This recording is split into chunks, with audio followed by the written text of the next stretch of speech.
out that I mentioned, I apologize. I've been busy because my parents put me to work doing chores. No problem at all. Is it just us, though? Are you sure? For now.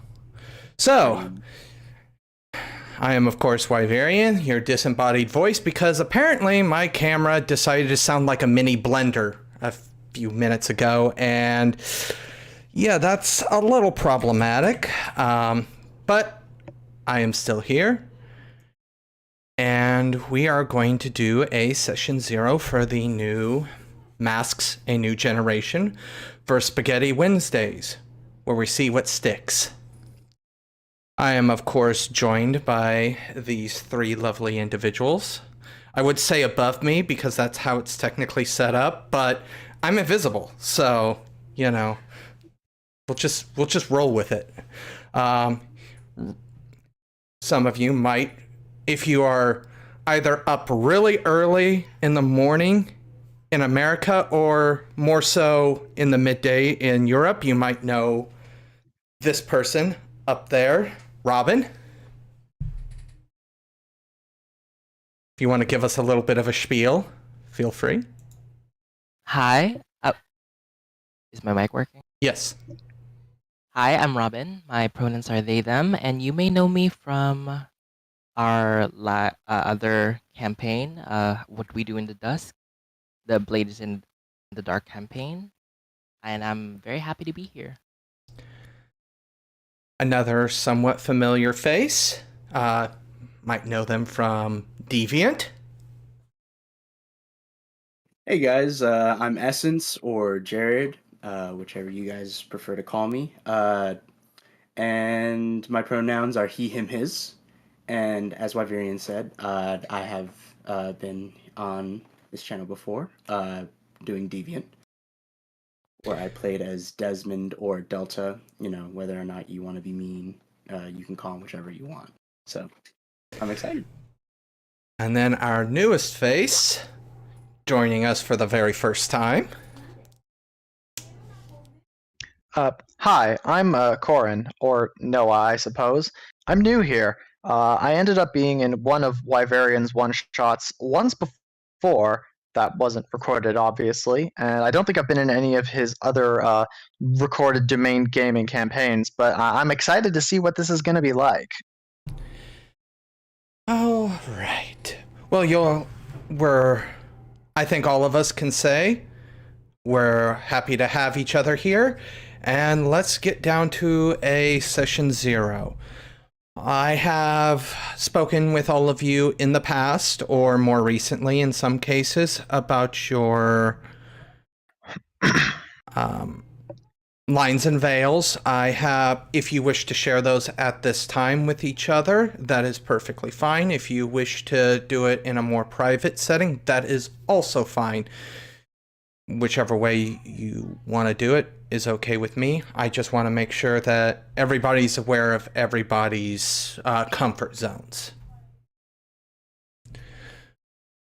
As with any of my productions, I do once again always ask that language be kept somewhat to a minimum because, well, this is YouTube, and YouTube has this wiffle ball bat that if too many bad words are saying, they will show up behind me and beat me, which is a little concerning that they have my address, but at this point, you know, what can you do?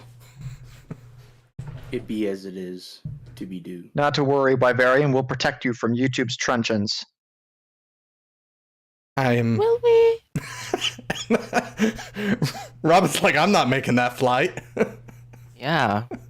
I'm not French. Why are you saying we? We mean to say YouTube is awesome, and it's a great platform. YouTube, And we love you. We do. I mean, did I say truncheons earlier? I meant luncheons. They make really good. They're good at brown bagging it when they do public arrangements. Protein. Makes me think of Lunchables. Lunchables. The YouTube execs probably do eat Lunchables. They have excellent taste. Okay, nobody blink twice.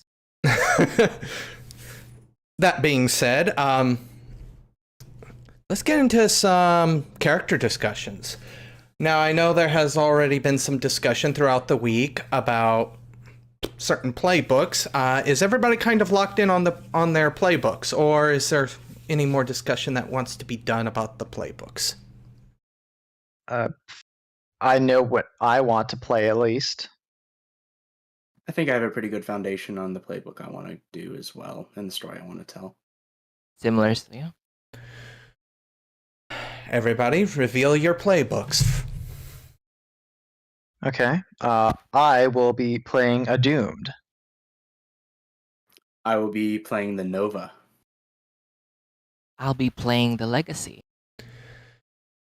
And before anybody else says it, I will go ahead and say it. I've already dubbed your team Team Collateral Damage. Sounds right. Team Cataclysm. I'm not going to like finding out what that name means, am I? Or maybe I'll like it too Neither much. are the people. It's one of those. It's mainly my fault. I'm kind of the reason why we have that name. Yeah. That implies the playbooks we chose didn't really affect the name choice much at all. No, they did a little bit. The players behind them, maybe a little bit, because I know how Robyn plays and I know how Essence plays, so just a little bit on that. But no, I've ran this game a couple of different times, and every single time I've had a Nova, they've always massively failed on one of their most powerful attacks and leveled an entire city block and then passed out. I mean, on one hand, that's kind of a feature. On the other hand, that's terrifying. Well, to be fair, with how I was playing, it was deviant. What kind of deviant were you playing? I was playing correctly. In deviant. You were supposed to be a murder hobo. You were supposed to be a murder hobo for your conviction touchstones. You and I have very different definitions of correctness, Jared. No, that's literally what it says that you should do in the book. You are a very, very malaligned individual who... Did I stutter? No, you didn't. But neither am I. Malaligned individual who, can only see things in black or white. Either, hey, I love you to an obsessive... not love. I obsess over you enough that I want to protect you, or I obsess over you enough that I want to kill you. It's Well, it's a good thing that's not us, right? Of course not. Of course not. We just have angst and emotions and hormones. Yeah, just teenagers instead. I have assigned everybody a character sheet on Roll20 for you to be able to pick your playbooks. Have I gotten a link to the Roll20 yet? Yeah, Yes. there is. I'll send it to you. You've even joined the Roll20. Oh, yeah. Have I? Yes. Yeah. For some reason, I don't remember this. It's possible my mind is failing me. I have that issue probably once a day, at the very least. I don't have that issue. That's pretty much my constant headspace, and it's really annoying. It's not an issue, it's a part of the code, huh? It's a feature. Yeah, it's Why can't it be a feature that's actually good? So, I don't want my memory to be made of Swiss cheese. Now, this particular core rulebook has something that I'm going to kind of ignore a little bit, and that's the fact that it says after choosing a playbook, it wants you to choose a name and look. I feel like that's a death sentence. We will be here for 9 years as people try to think of names. So we're going to skip that part and leave that for the end. Fair enough. Well, the names are important, so yeah, I get it. So we're going to skip to page 41 and go straight to abilities. Okay. How can we tell which character sheet's ours? Yeah, I was gonna ask that. Okay. It's actually pretty easy, everybody. You see the color next to your name? Everybody has a color next to your name. If you We look don't at see that. Yeah. I don't think we see that. Yeah, it's for DMs. That's I'm also color deficient, so even if I could, I don't think that would help. So, do you see the colors on the characters? Because I'm pretty sure you do. No. no. Really? Yeah, Negative. The circles that are right next to the names. Yeah, that's for DMs, I think. That's only the GMs. Only the GM can see that. All right. Well, then I will try to pronounce these names as best as I can. It's not gonna go well. Oofy. That would be Coryn. Why do these names have to hurt my soul? We actually have an answer for that.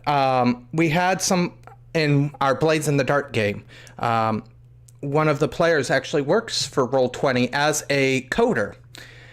And she states that basically they are named like that because it is a really complex algorithm to make it name the character sheet something random without it also being maybe offensive in another language.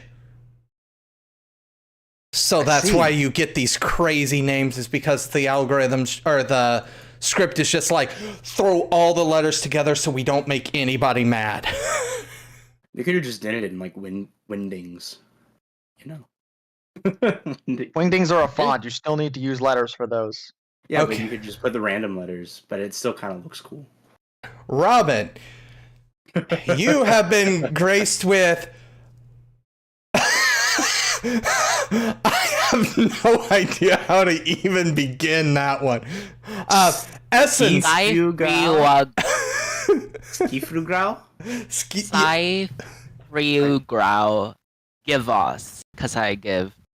Let me open that. Well, And let's then- not chew on class again and just presume we know which one we're talking about. And then Triab for Essence. Triab? Treb. Is that an L or an I? Is it L? Maybe or I. Iha? I think that's probably an I.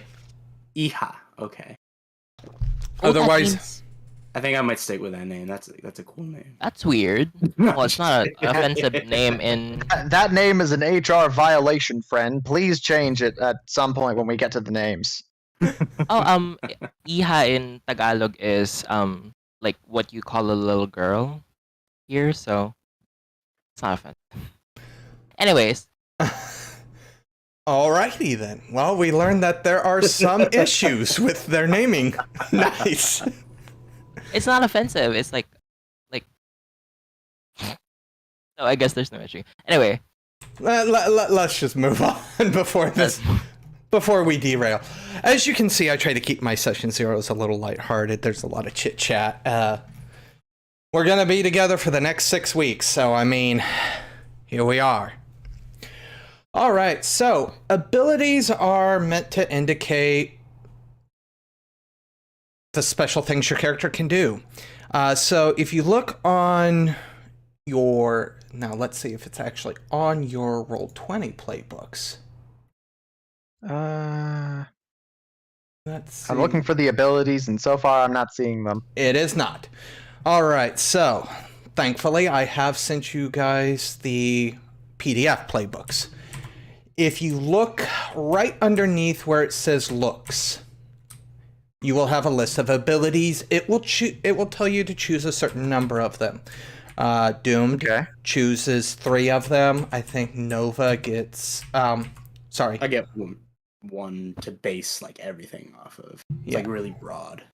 Yeah, Legacy, you choose one, but you choose one power suite, and then you choose 2 powers that you don't have in your suite. And then I have a question. yes. If we're gonna pick these abilities, but there isn't a section for them in these Roll20 character sheets, where do we put them? That is... Oh, I actually had an answer for this a while back. These are not active move.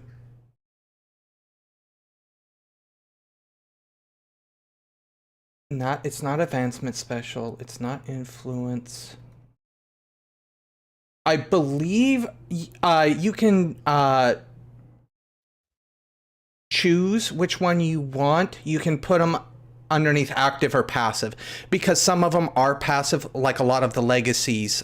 Invulnerability is going to be a passive move, so to speak. So active move versus Vulnerability? Are you kidding? Never mind.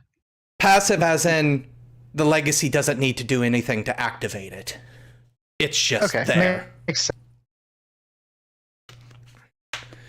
So, Nova, since you only have one to pick, what are you thinking?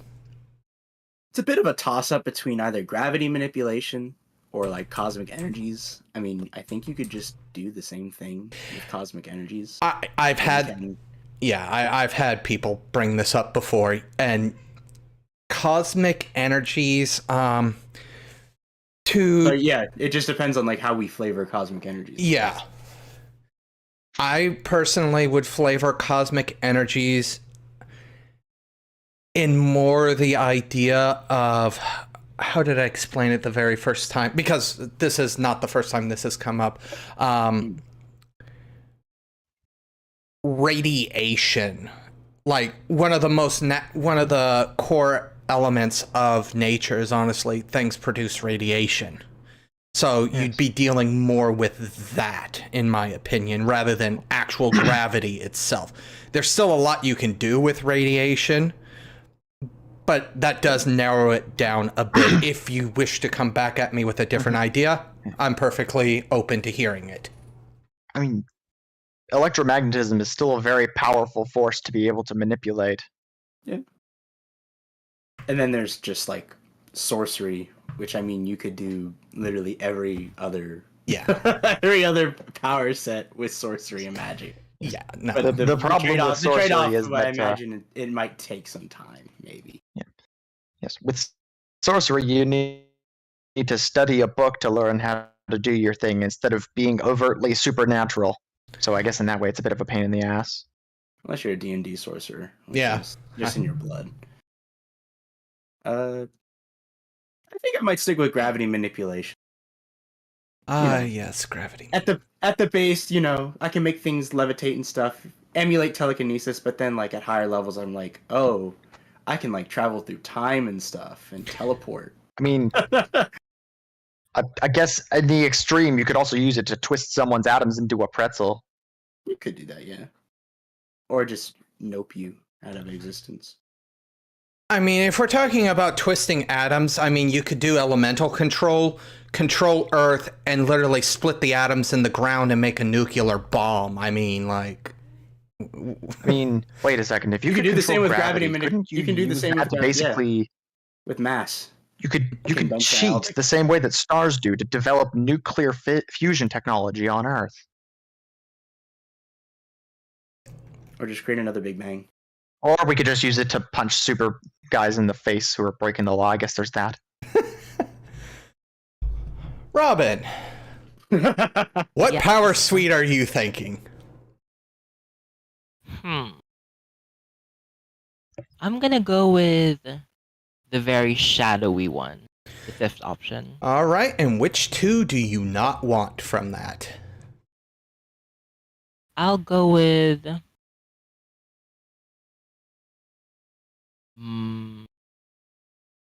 mind clouding and shadow senses. Because those are very vague, and I cannot deal with that. Fair enough. So you have shadow control, shadow portals, and shadow stealth cloaks. See, very, very straight to the point. Coryn, you're up to 3, it says, so you don't necessarily have to pick 3. You can choose up to 3. I'm probably going to pick 3 anyway, because honestly, powers are cool. Oh yeah, of course. So, I have a question. What exactly does psychic constructs mean? That would be very much reminiscent of what you see if you're going by other superhero media, very reminiscent of what you see green and yellow and orange lanterns do. Creating constructs. Okay, that sounds pretty great. So I'll take that. Then I get 2 more tops. Mm-hmm. Yeah. I'll take telekinesis as the second. And then for the third, it'll be...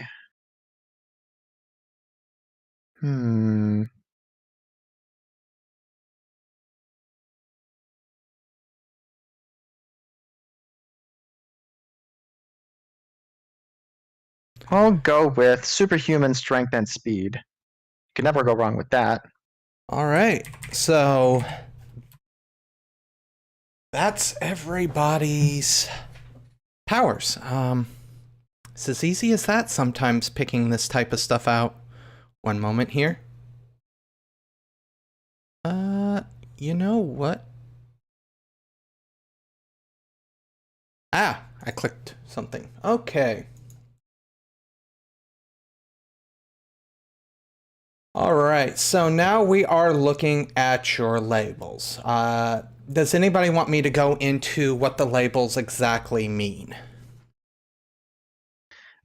I feel it would be helpful if you did, because I did my best to try and understand them, but I think a refresher would still be helpful. Okay. So you have 5 main stats known as labels. Specifically, unlike most other games, this is how your character understands their self-image. These will change throughout the course of the game, even though this is a pretty short game. They change usually once per session, almost. They are meant to be somewhat malleable. They don't become locked until you take, I believe it's your moment of truth that locks one of them. There are some other things that might lock them, but that's the big one. As such, the 5 are danger. It's how you seeing yourself as threatening, strong, bloody-knuckled, and risky. So basically, do you think yourself a danger to society? Yes? No? If yes, then it should be higher. If no, then it should be lower. None of these can go above 3. None of these can go below 2. Freak. You see yourself as strange, unusual, unique, and powerful. As you can see, there might be some overlap because generally a dangerous person might see themselves as powerful, but we're not going to worry too much about that overlap. That's just part of being a person. Other people see you as a freak when they think you're odd, or when they think you're odd, unlike them, something unnatural or outside of their understanding. So generally, this is more of a transformed thing. That's very much your I have spines coming out of my shoulders type deal. But your powers could make you strange as well. Savior, seeing yourself as a defender, guardian, protector, and stalwart. This is very much the type of person that, without regard to danger to themselves, are going to dive in and try to save the person. Superior, you see yourself as smart, capable, crafty, and quick. This is more where you get into, as a somewhat bad example, I don't want people thinking they're that much smarter than everybody else, but like Dexter from Dexter's Laboratory. Or the Brain from Pinky and the Brain. I am really showing my age with these references. I think Pinky from Pinky and the Brain, the Brain from Pinky and the Brain definitely encapsulates like what typically Superior is supposed to represent in this game. And at least they have a new season, so like it's not that old of a reference technically. Yeah. And then your mundane stat is how much of a normal person you see yourself as, empathetic and understanding. This is definitely more of your social stat, as it were. We don't have any Januses in the group, so this isn't going to be so heavily focused as if we had a Janus, but that's perfectly fine. So every playbook comes with predetermined values for your label, and you get to add +1 label of your choice, making sure it doesn't go to +3. So at this point, we'll go ahead and start with Coryn. Okay. So the doomed gets +1 in danger, freak, and savior, and they get -1 in superior, and they start with a 0 in mundane. Mm-hmm.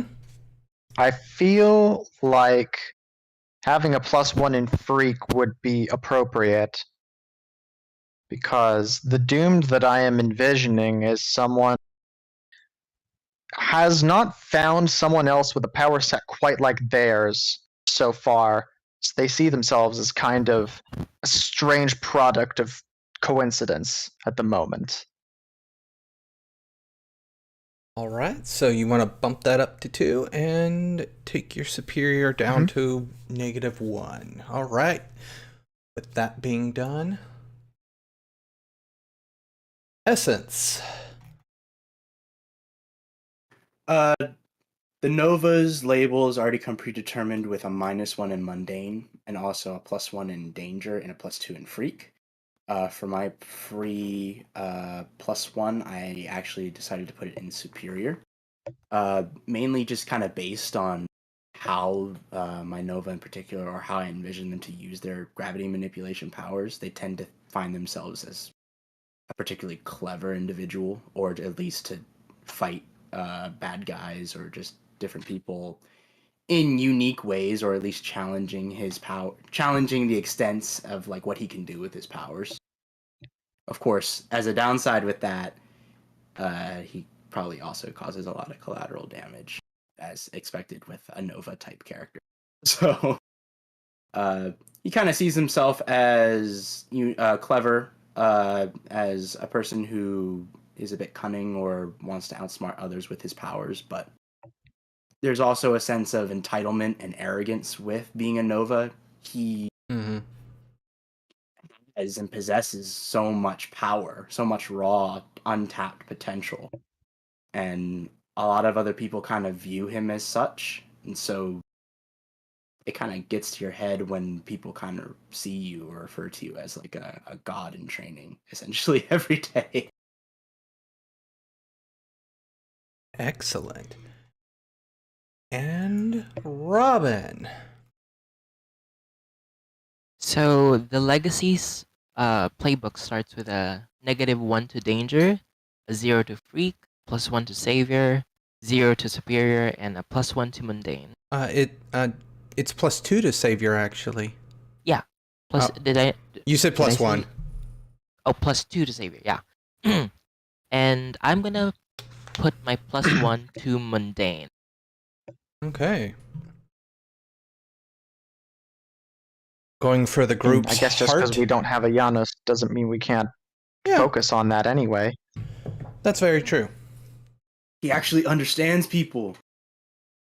He can relate to them. All right. So with that being done, pull up my book again. All right. Record your circling, blah. Your labels will change a lot, as I had previously mentioned. The vast majority of the changes, most of the time when one goes up, another will go down. If it were to shift up past 3 or -2, then no shift occurs. Neither of the two labels that would change go up or down. Instead, you mark a condition. For those of you joining us, not knowing what masks are, we don't have a health track.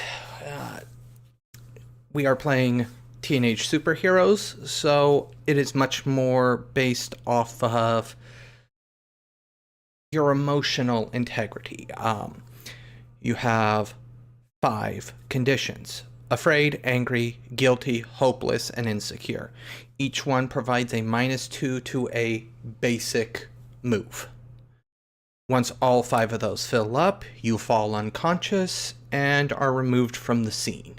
You're not dead, because obviously sometimes, like the Legacy can choose invulnerability, technically you wouldn't be able to die. Question. Yes. If we get all 5 of those conditions and fall unconscious, do we still have those conditions after that scene if we presumably haven't died in the intervening time? Okay, rules for labels. Let me just make sure. Because most of the time that's happened. There are a few ways to clear the condition. To clear angry, you have to hurt or break something.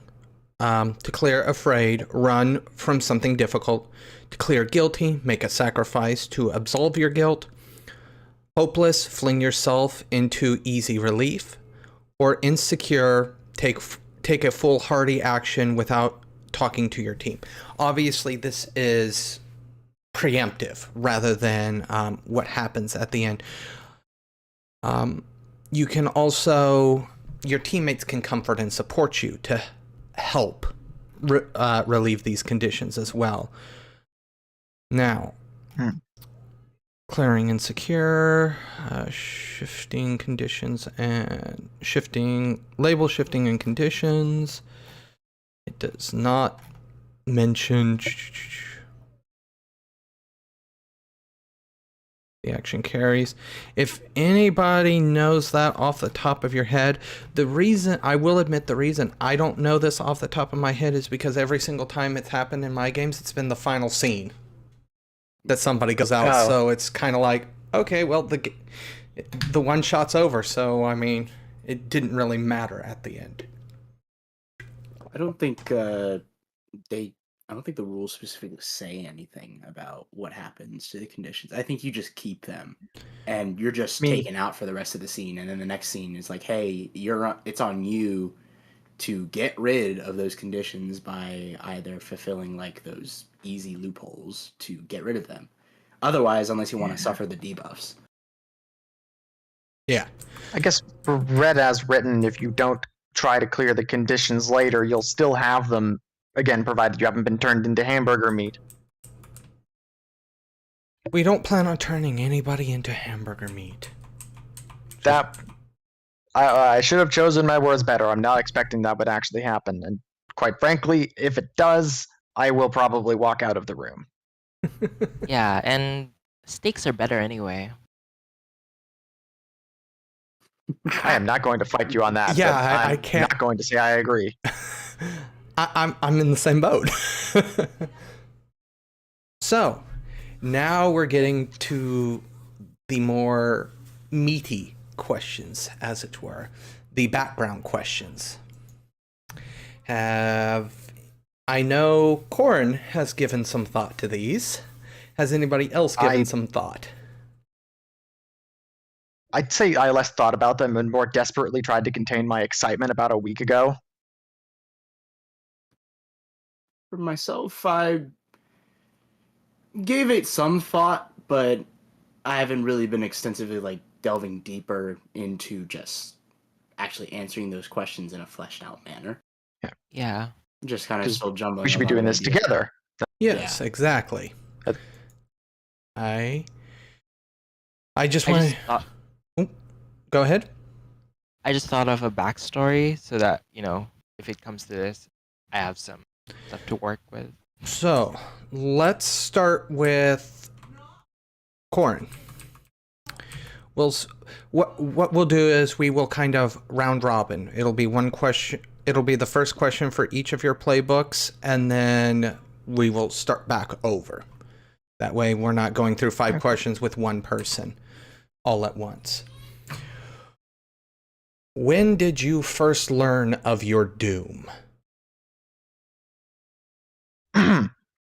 So, my character first learned of their doom. It was on the dark web about a year ago. They found what was it was basically a cognitive modification manual, not unlike the Lesser Keys of Solomon.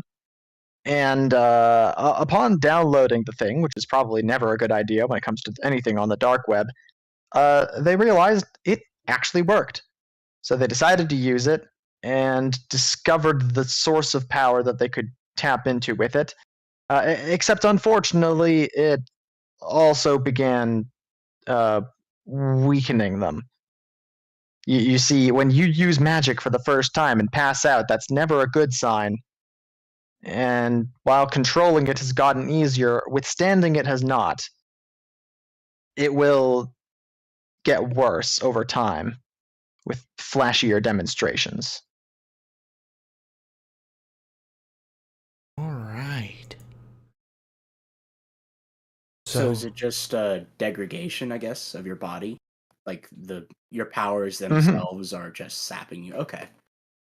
Yeah, to be honest, like a lot of it looks like what you'd see from a chemo patient, where like the hair starts falling out, and it looks like they've got blanching patches of skin, and it gets harder to stand and move sometimes when the days are worse. I guess if this were an actual comic book, it would be a very unsubtle allegory for chronic disease. Okay.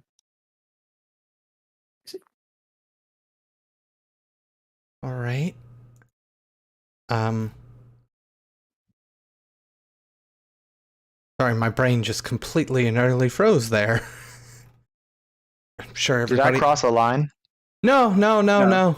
At least not any of my lines. I'm not going to speak for everybody. I think Essence just said no.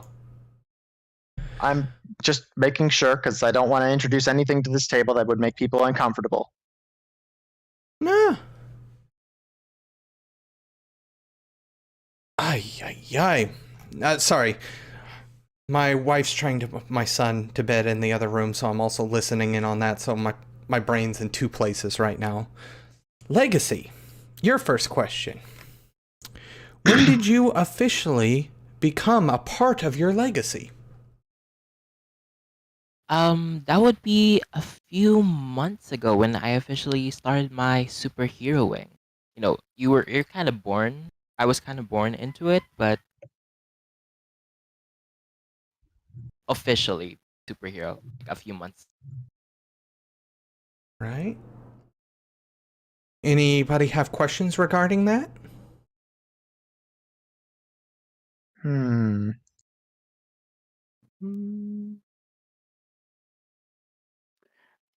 I guess I can't. a question would be like, since you've kind of, it's like your legacy is a family thing, is what I'm assuming. Yes. Okay. So have you been like training or just kind of like doing like odd things with your legacy or with the family as you kind of developed your powers? And now, like within the last few months, you're kind of just like officially seen as like a member of the team instead of just like the little helper that helps in the back. Yeah, definitely that. Uh um you know, her powers isn't really to the full breadth of like her predecessors because Okay. they have five, she Yeah. has three. So she's training, but she's not to the full of full what do you call that? Range of what her those Full that came potential. before. Yeah. Yeah. Anything to follow up on that, Coryn? No. Right. Nova, your first question. When did you first use your powers?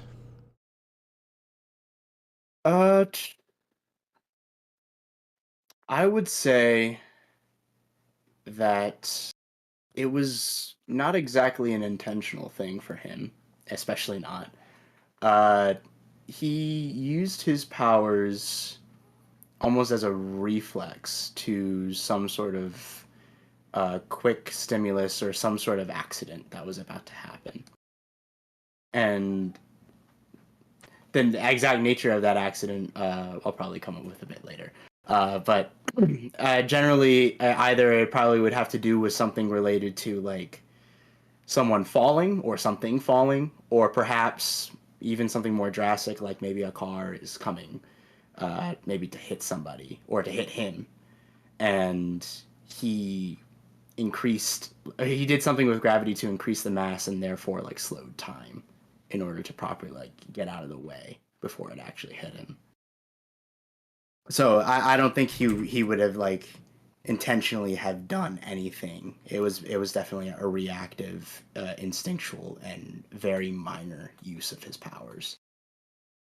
Not like barely even anything compared to what he could do now. Any questions? Just give me questions. Help me flesh it out. I had a notion, like this isn't a question, just an idea of how the power may have worked in that immediate moment.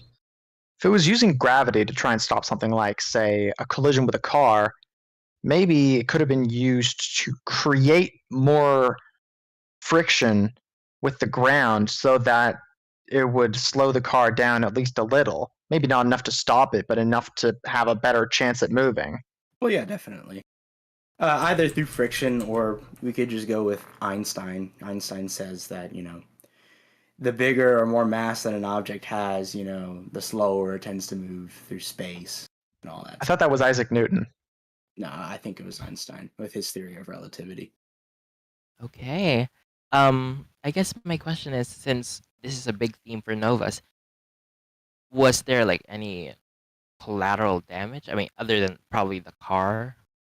I think that, well, actually, let's say, he did increase the mass of the car. It slowed it down, but obviously moving through space and it's still, going.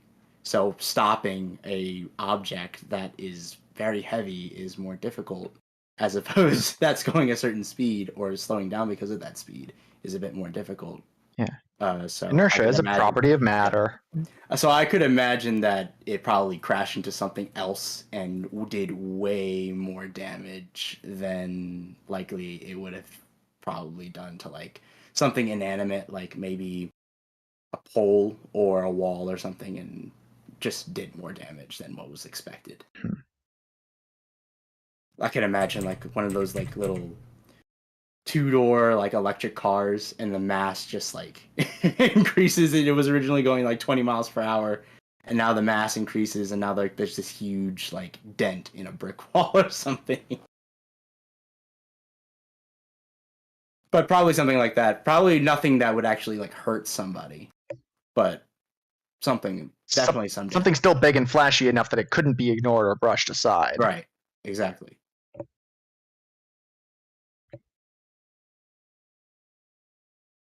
Excellent. With that brings us back around to Coryn. Where did you get your sanctuary? As I previously mentioned, the power is basically a manipulation of the interactions between magic and physics. So the sanctuary was created to do this, a wall between the two worlds, and it acts kind of like, I think I mentioned this earlier, kind of like dialysis for blood filtering, with certain kinds of medical treatments that people need it for. Basically, creating the sanctuary required the creation of the wall to separate magic and physics enough that it could be controlled in particular ways, kind of like dam. And this was around the same time that the manual's instructions were being followed so that the magic could actually be used properly. The name of the book, by the way, I went through the loops to come up with this. It was a very long, complicated Latin name called De Unitate Magicarum Naturaliumque Legium. Rough translation being by an anonymous author. Work. Okay. Questions? How do you say that again? Outside of I was that, about to read it again when you asked. I'm just kidding.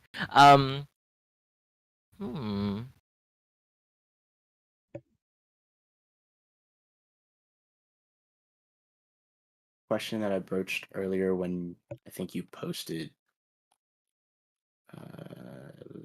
Let me look back. I posted a smattering of ideas in a document. Ooh. Would you consider your sanctuary where you reside, or is it just a hangout place when you're in your downtime?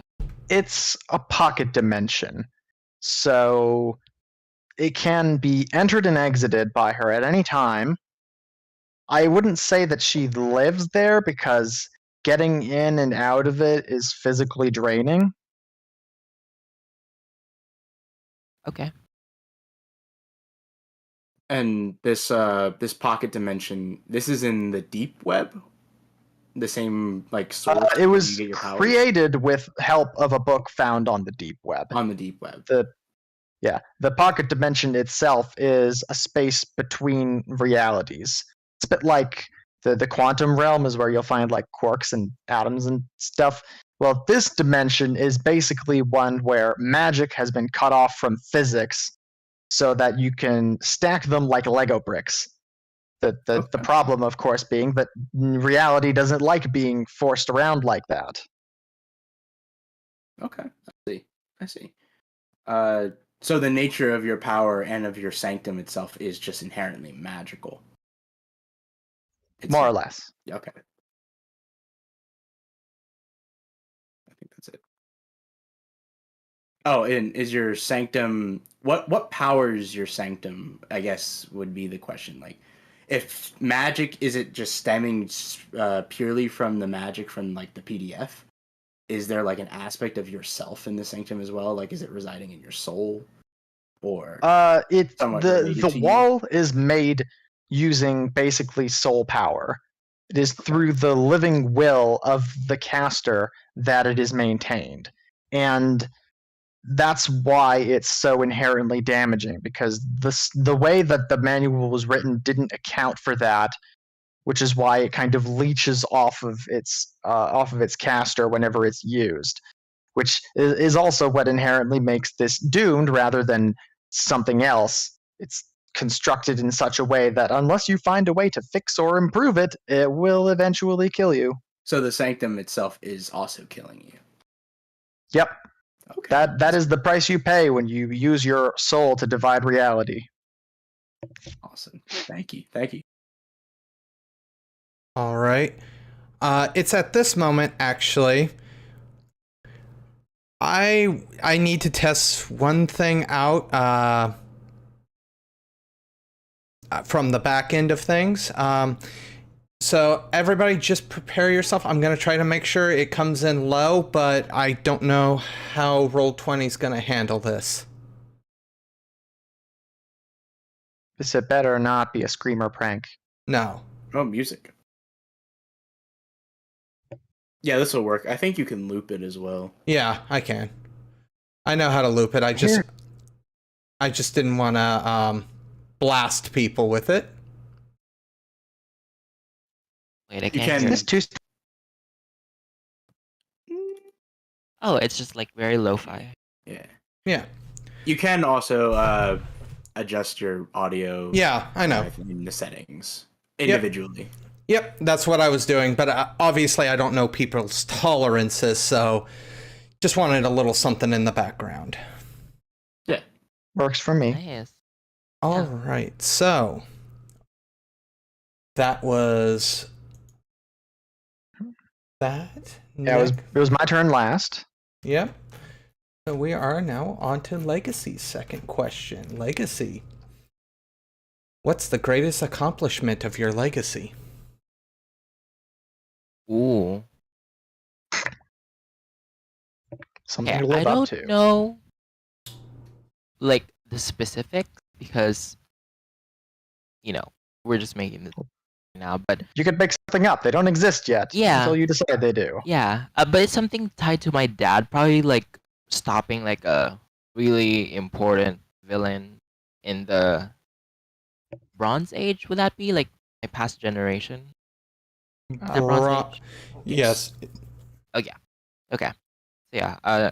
Your dad must be Significant- ancient. Yeah. No offense.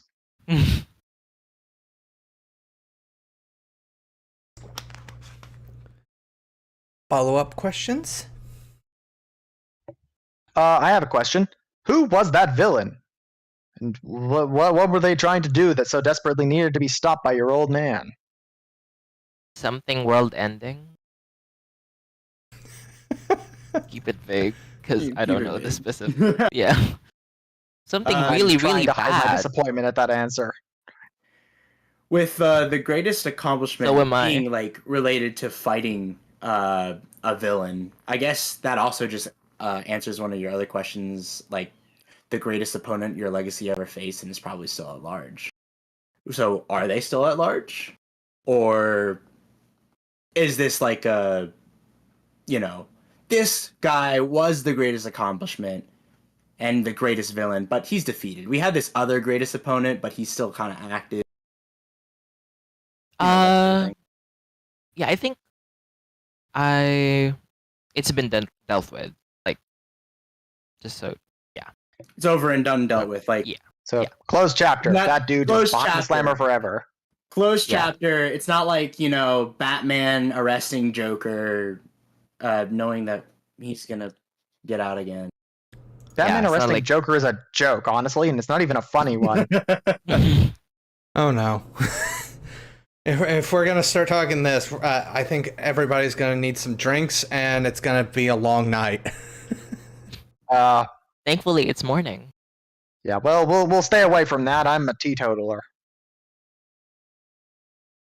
And also, there are more productive things on the internet than getting into arguments. Like, not getting into arguments. Yeah. What do you mean? That's half the internet for. Off the internet, yeah.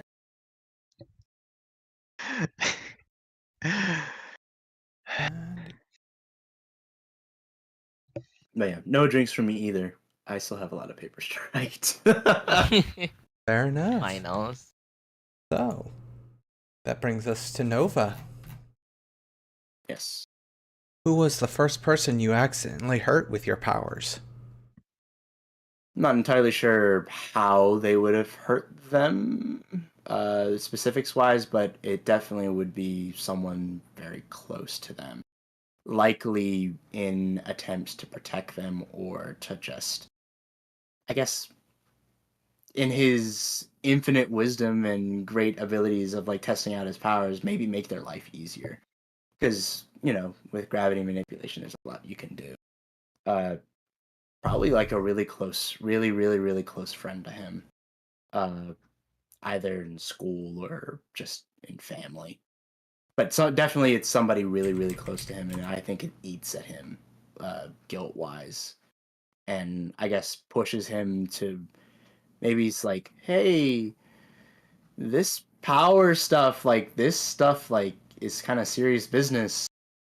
But of course it would be at the stage of like, he's still figuring himself out, he's still discovering his powers. So low level hurt. Well, we'll say moderate level hurt. Not to the extent that he can do now, where he can just kind of like destroy whole blocks. Magic's not a toy. Or superpowers, I guess, in this case. Yeah. I was toying of like how he would do like gravity manipulation. Either there's like just inherent superpowers, or like maybe we could do like pseudoscience like stuff. I don't know. I'm still toying around with that. It's an interesting angle because you could kind of go deep into the pseudoscience angle, which is something I'm interested in with my character, where the power is basically real life reality hacks by taking advantage of loopholes in nature's design. Or you could just throw your hands up in the air and say it's superpowers. I don't have to explain anything, and that's perfectly fine, and a lot of great comic books have been written like that. I guess I do have a question. So yes. Sorry, cutting off. You were saying something? No, what were you saying? Coryn, you were saying something? Sorry. Oh yeah, Coryn. Were you saying something, or did you finish that? No. Oh, okay. Okay. Yeah, I heard a pause and I was what's my question? Guess how do you feel about your powers now that you've heard someone indirectly, like someone close to you with your powers? How does your character feel about powers? I think that overall his outlook with his powers is still pretty positive. Like, this is kind of awesome. And the fact that I can do a lot of these things that not really a lot of other people can do is just it feeds into his superior label and very much into his freak label. Is like, hey, I'm cool, I'm awesome, I can do things that nobody can really do. But him hurting someone accidentally because he was irresponsible with that power, it affected him a lot in the immediate moment. But now it seems like I could say like some time has passed, they kind of got over it, and maybe he's worked on himself a bit more. But that seed of guilt and that sense of responsibility and that internal drive of like, I do have these powers that are awesome in the literal sense that they are just very, very powerful and that they can do a lot of damage. It's like, I kind of really need to figure this out. I kind of really need to like figure myself out and like how I can actually use these powers without going haywire. It's not really on the forefront of him right now, but it's in there, and it's like I'm assuming like as time goes on, especially in the game, like that's gonna amplify. All this talk about responsibility and Power power. needs a purpose. That's why we're yeah. heroes, right? Sorry. Yeah. All this talk about responsibility and power. I hope you don't have an uncle. An uncle? Oh no! Or a mentor, or No. honestly, anyone who's even given you advice once. Yeah. Probably the best friend that I hurt. Brings us back to Doomed. Well, Coryn. if they're really your best friend, they won't. Yeah, I suppose it's back to me. Yes. Why do you oppose your nemesis? So, this didn't get defined previously because apparently who your nemesis is isn't big enough of a deal to get its own backstory question. It actually occurs before the nemesis, the backstory question, excuse me. So in this case, my kid's nemesis is that anonymous author of that book that she found on the deep web. And the reason she opposes that nemesis is because whoever that person was who wrote this book, they knew exactly what they were doing when they put this together. They put it on the internet, somewhere hidden. They translated the whole damn thing into Latin so that it could only be read by someone who actually wanted to translate the damn thing. And then apparently they didn't include any additional precautions about, here's some stuff you shouldn't do. Or here's how to stop your magical barrier in your fucking soul. So basically, opposing the nemesis is not just a matter of survival, making sure that I can put my heel to your throat and make you tell me how to make it stop doing that so I don't die, but it's also a matter of responsibility, making sure that no one else falls into that same trap, because manipulating teens into learning dangerous magic is something only jerks do, and whatever they're planning with it is probably not good.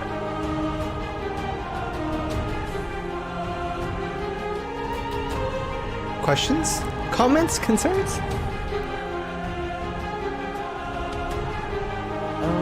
I have a concern of my own. Is it possible that making this author anonymous is a bit of a cop-out? It just feels like it'd be a bit too easy if, oh, well, they have a name. Let's just knock down their front door. It could be a mystery. Yeah. Mystery's And good. that just kind of leaves it up to the GM if that's an aspect of like the game or the story that we want to do.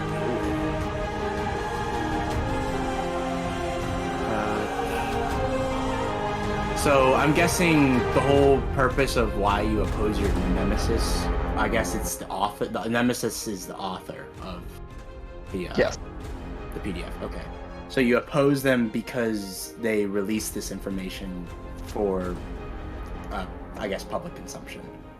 Public because it's Well, web. not so much public But, consumption. yeah, it was that's on what the I mean. Web. Yeah, that's what I mean. Yeah, But- it cast a net out into the void, looking for the right person to sink their hooks into. So, in other words, my kid is being used. Someone she doesn't be in, and she'd like it to stop. Right. So your nemesis in and of itself is just the unknown author, and you got beef with them, or I guess you feel that because of this author is causing your death. I mean, it's a bit of both, really. It's like, I don't like this, but I certainly don't want this to happen happened. And Was that just me? Getting It kind of cut out a little bit. Okay. Yeah. But I think I got the gist of what you said. Yeah. So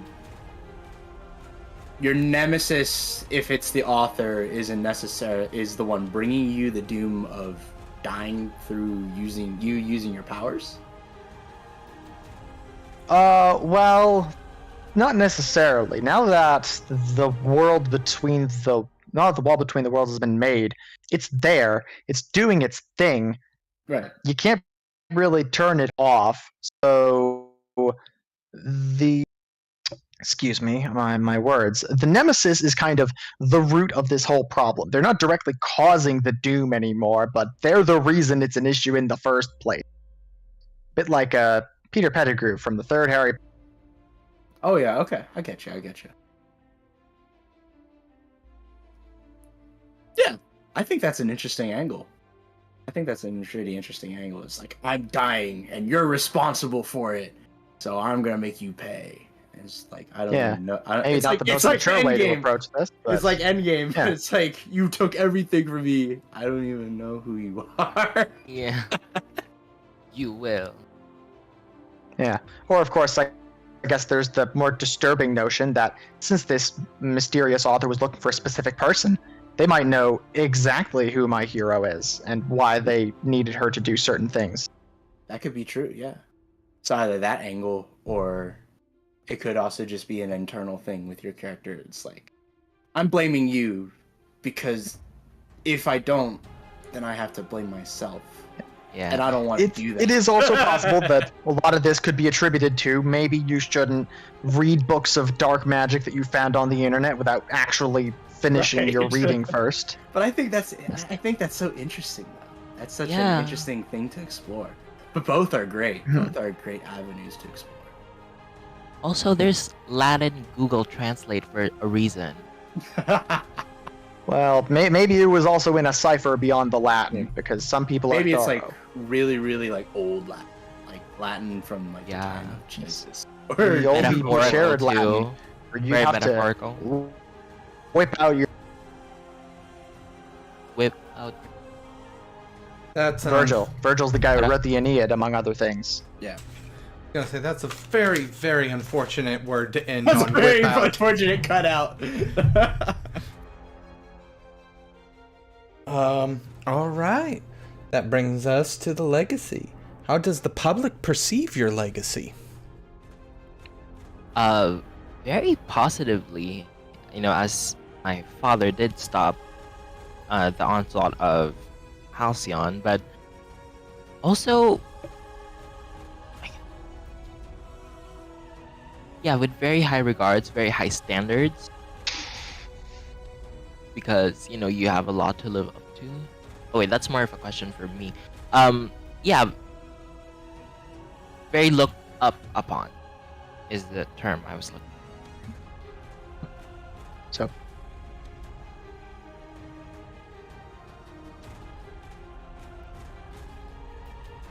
So I guess a question for that would be, if it's a lot to live up to, how does that sort of stress affect you in just personal interaction in general? Like when you're not doing hero things, or maybe you just want to relax for a bit. How does the constant presence of how the public sees you like affect you personally? Do you like it? Is it, you understand, you do understand you have like a personal duty to your legacy and all that stuff, but like how Yeah. does your character really view that? Does she enjoy that? Does she feel like it's a prison to her a little bit? Or It's is pri- it just what she's destined to do and she can't really think of anything else regarding that? I mean, I think she feels like it's pretty horrible. Because it's like, you know, having superpowers is amazing. Like having like one of the top superheroes as your dad, and you know, having a great reputation, that's great. But like it's almost like a ball and chain too, because like, and add on to that, she's not as strong, so she feels like she's bound to disappoint. So she's just like constantly struggling with, but not constantly, but like internally. Yeah. She has that sort of mental pattern of like she's destined. Everyone thinks she's destined, but given to what she is right now, she's really set up for is to be destined for failure. Yeah. And humiliation. Okay, I get that. I have a question. So when it comes to like actually having a legacy to live up to and trying to like prove that you could be good enough, if your character happened to have a sort of bucket list of here are the heroic things I want to do this year or whatever, can you name a thing that would be near the top of that list? Ooh. Probably, like with the, well, since with the premise, are we allowed to talk about that? Wait, what? With like the I don't understand the thing question. that you said. Within the bounds of the story, you mean? Yeah. In the looking for players, there's mentioned like the situation. So The situation is, the portals. I mean, yeah. I guess it's like independent of like. I mean, it's independent of what your character is like. Yeah. So this little adventure, this 6-session adventure that we're all doing, this is just an average Tuesday for us, yeah. Nothing like life changing or drastic or like emotionally significant is gonna happen within these next 6 weeks. Like, don't worry, guys. Essence is like, I'm gonna die. I mean, but it's yeah, also worth mentioning that the folks of Halcyon City have a very different idea of normal compared to us. Very, Yeah. very, very true. They do. Actually, that is harping onto that question. If it helps you think of it, you may have a bucket list, but what does the public expect you to do? Like, what are the things that the public expects you to perform? That's a They're, good question. get up to that. Yeah. I think they definitely are like eyeing like the up and I don't know if there's like up and coming villains. Would that be a thing? Probably. Like, Yeah, technically. and There they are always hit- bad guys coming out of the woodwork. Yeah, and I think they'd be like, oh, is this gonna be her rival, or is this gonna be who she's gonna beat, or like constantly like that. So the public is essentially expecting you to like find your arch nemesis. essentially. Yeah. Ooh, okay, that's kind of messed up, but hey, that fits with like public eye stuff.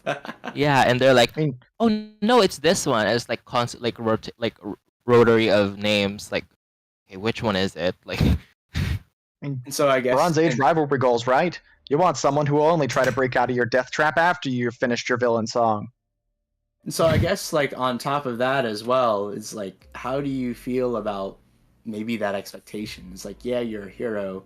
You like to be recognized for doing hero things, but from that question alone, it sounds like they're kind of treating you more as like a celebrity or like that you Yeah. exist for their entertainment.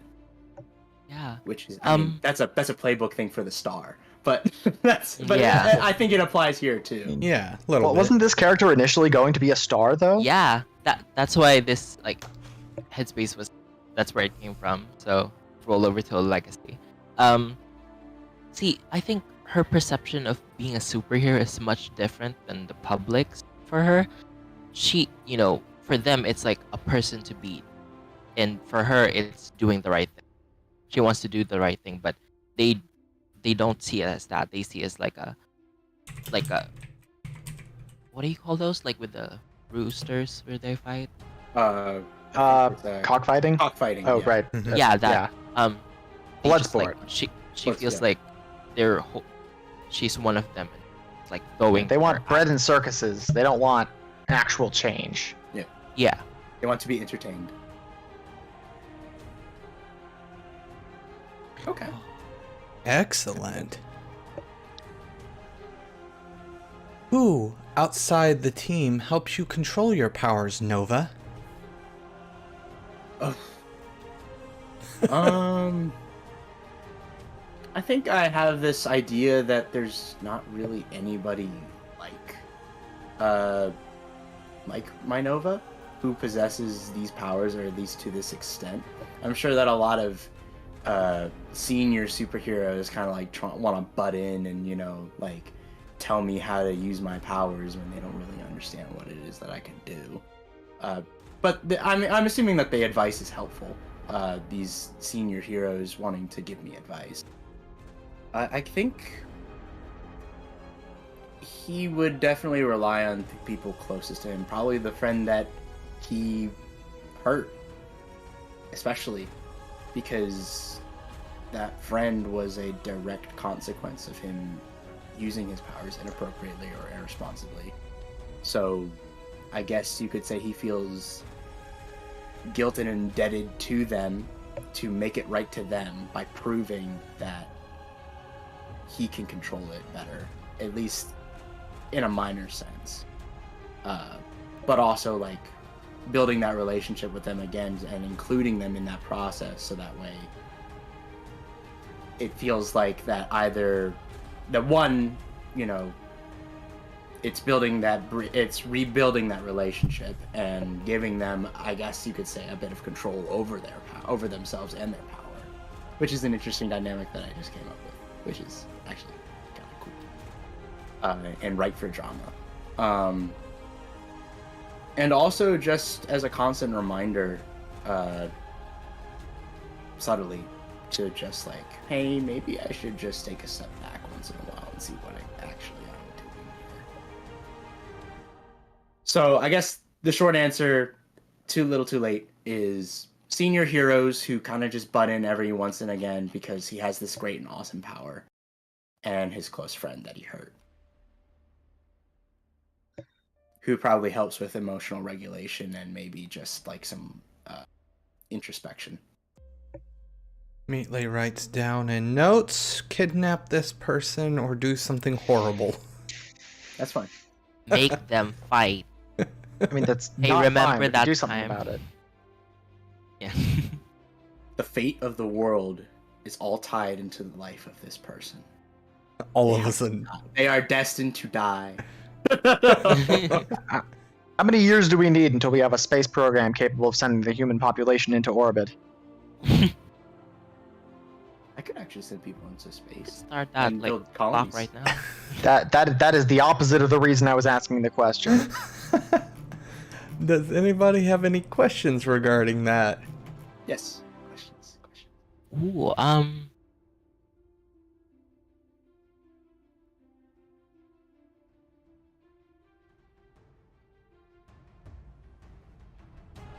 sorry, I'm thinking. You can go, Coryn. All right, then.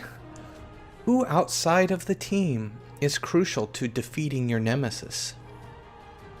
I've actually got something new for this. There is an established hero in Halcyon City named Intrepid. And Intrepid is the first person not in my hero's team who she actually told the truth to. And despite what it may seem, because they're very much a hero into the fun. Intrepid is also very dedicated to helping in the community in other ways to make sure these problems don't keep cropping up, to trying to redeem the bad guy. In the words of Merlin Tuttle, win friends, not battles. And Intrepid is probably the most important person outside of the team to be helping with this sort of thing, because Intrepid can help make light of the situation, that it's not taken so seriously, because we're still kids and we have to learn to try and grow up and enjoy things. But also, Intrepid's very aware that my days are numbered. I need to be able to do something about this. If there's something that needs to be done, Intrepid's very likely.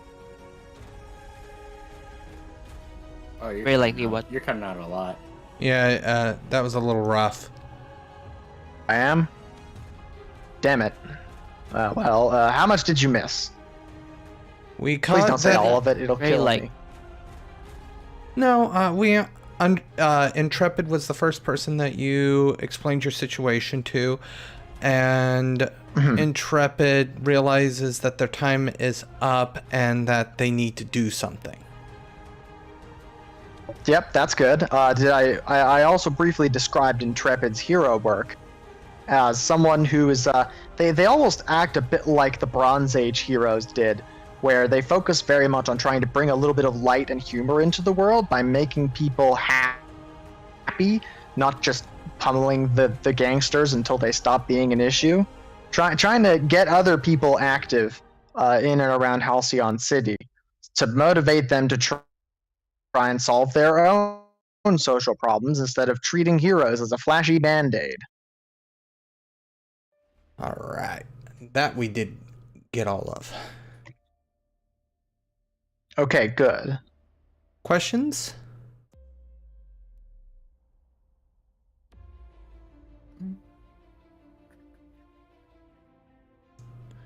So I guess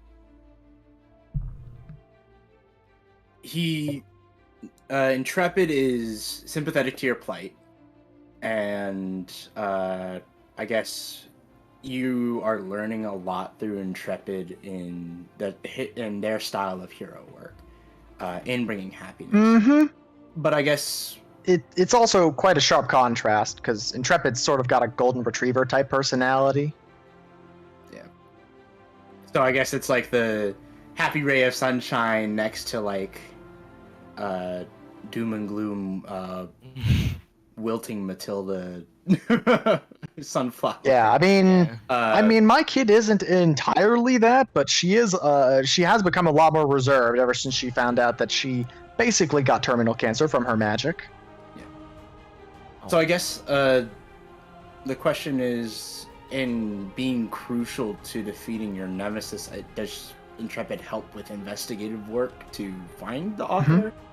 Or yeah, Intrepid helps a lot with getting information or finding leads, but ultimately all that work still needs to be done by my hero themselves, because like part of it, it's a this kid's got to do this themselves sort of thing, but it's also that this is her magic, so she can't fix the spell with anyone's help. It has to be done herself. Intrepid can't meddle in that area because Intrepid doesn't have magic.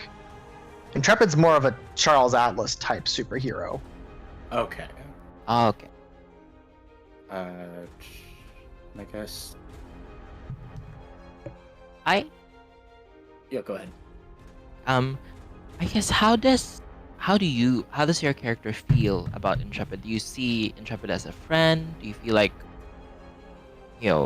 like you're being like a charity case, or like how does your character feel about? At first, Intrepid was someone that my hero didn't exactly see, like, they kind of thought, oh, well, I mean, what's that guy doing? He's just sort of treating this all like a joke, until, like, after a PR meet, Intrepid happened to bump into her, and they had a conversation, and then she realized, okay, wow, he's really got it together. Maybe this is someone I can be honest. And it turns out that faith was completely validated when Intrepid took the whole thing very seriously and suggested becoming a hero to try and do some good with that power, and offered to do anything possible to help her try and get to the bottom of this mystery that led to her becoming. Cool. So like almost like an inspiration to like do something. It's like, this is the sort of hero I can be if I want to be, because this is someone who's got it together, someone who doesn't let the stress of all this get to them, at least not in any way that she's seen so far. So I guess Intrepid is crucial in the sense of defeating your nemesis in supporting you emotionally and in your self-image as well. Because it would be really easy to just kind of give up at some point and say, what's the point? I'm going to die anyway. Why bother? Right. Okay. That was more of what I was thinking of, is like, how is Intrepid crucial? So yeah, you answered that question. Thank you. I mean, it's still a pretty important part of the whole thing, especially if part of it is something that she has to do herself. Oh yeah, absolutely. All right. To the legacy, which it was kind of mentioned. You did kind of touch on this, but how does your legacy tie into your reasons for being a hero?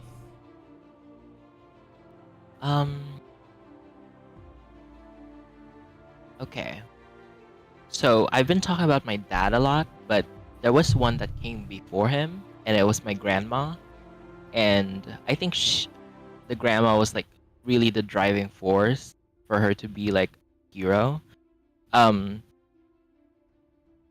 with all of um the like expectations out of her, that was like kind of unintentionally set by her father. You know, she went. She she went to somebody who could give her some like advice to do with it, and that's why her perception of things is not like just beating a villain. It's like doing things to help. It's not just like punching someone in the face. It's reaching out. It's all of that.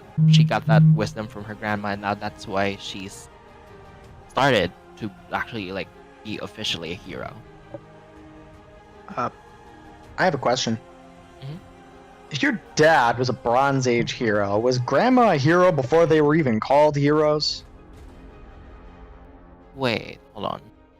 Did I get the No. terms You're wrong? right. It goes gold, silver, bronze, and then the New Age. And then it's us. So, Grandma would Oh, probably my have bad. been. I got it backwards. Yeah. Would Yeah, probably. Question doesn't Grandma was- apply anymore then. I guess that does mean Grandma was a Silver Age hero. I wonder what that was Yeah. like. They were kind of. I think Silver Age heroes are a lot more public conscious. I think they're a lot more flashy. I think. Yeah, it was that was what they considered like the height of power. Like you had those were the galactic battles. They were shattering stars and the like. Meanwhile, I think like Bronze Age heroes, kind of like during that time period, it was introduced to be more like this hero thing is not really as black and white as you think it is. And a lot of them Yeah. ended up in like public And- offices. Yeah, and Mhm. actually, a good portion of them actually turned out to be villains, or ended up becoming villains, Oh, because it was just like the villains also adapted, and they started like, hey, we can't really do these heroes are kind of getting annoying, so why don't we just hurt and kill the people that are like important to them, and like just have them quit. yeah. That probably backfired. I mean, at least in some Pretty cases. effective. It was pretty effective. Yeah, And so I guess in like in the Bronze Age, like it made a lot of very cynical heroes, which I guess contrasts with I guess other heroes who wanted to be that positive influence and still wanted to do that. Yeah, so I guess. Ooh, that kind of changes stuff. I guess my grandma would have like gone through like a portion of what I'm going through, like being like a public in the Silver Age. Yeah. Anyway, Okay. Why do you continue to use your power, Nova? Because having powers is awesome. What do you mean? I can manipulate gravity. That's awesome, dude. I mean, that's as good a reason as any. That is a very good reason, and it's probably the public reason that he gives people. As for the actual reason of why he continues to use his powers, I think it's also that, but in addition, it just really ties into the fact that back again, he can do things that nobody really can. And there's kind of like a bit of expectation in himself and also from everyone around him, because he's a teen, he's influenced by people, that maybe he should use that power for something and make something of himself and do something with his life. And so if he has these powers, I mean, why not use them? they're a part of who he is, whether he likes it or not. He can't really get rid of them. So it just kind of seems pointless for him to not use it, either for his own ends and entertainment and goals, or maybe for also his own aspirations to being a hero as well. So just in short, having powers is awesome. I have them. I can't get rid of them. Why should I deny them? Yeah.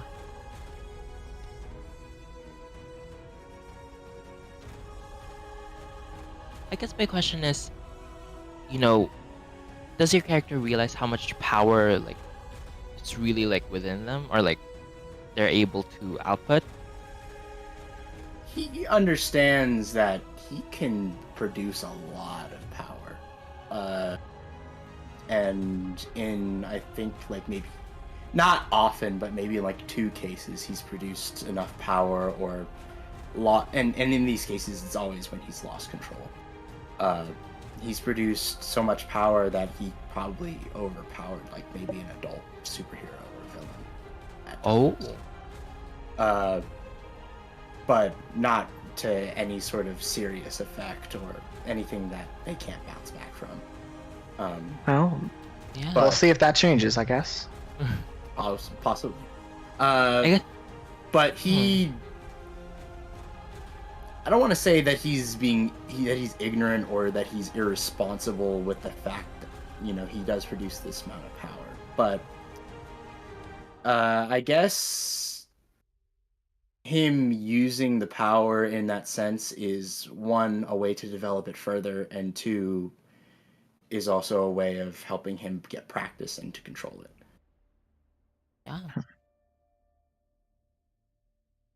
Yeah.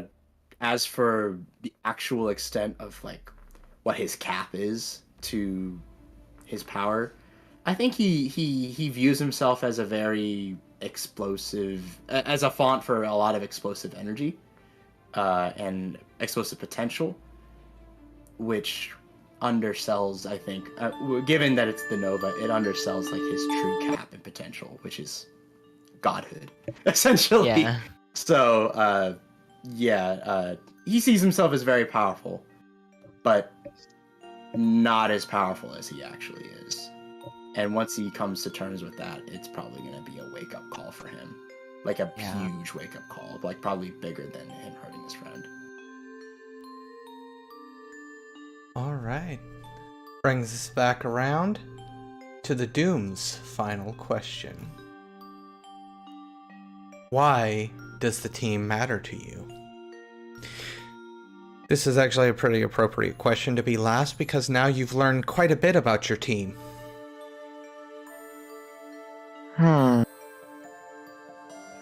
Well, to be perfectly honest, there is one general answer that makes sense, is that my hero honestly doesn't believe she can find a way to undo her curse and track down this.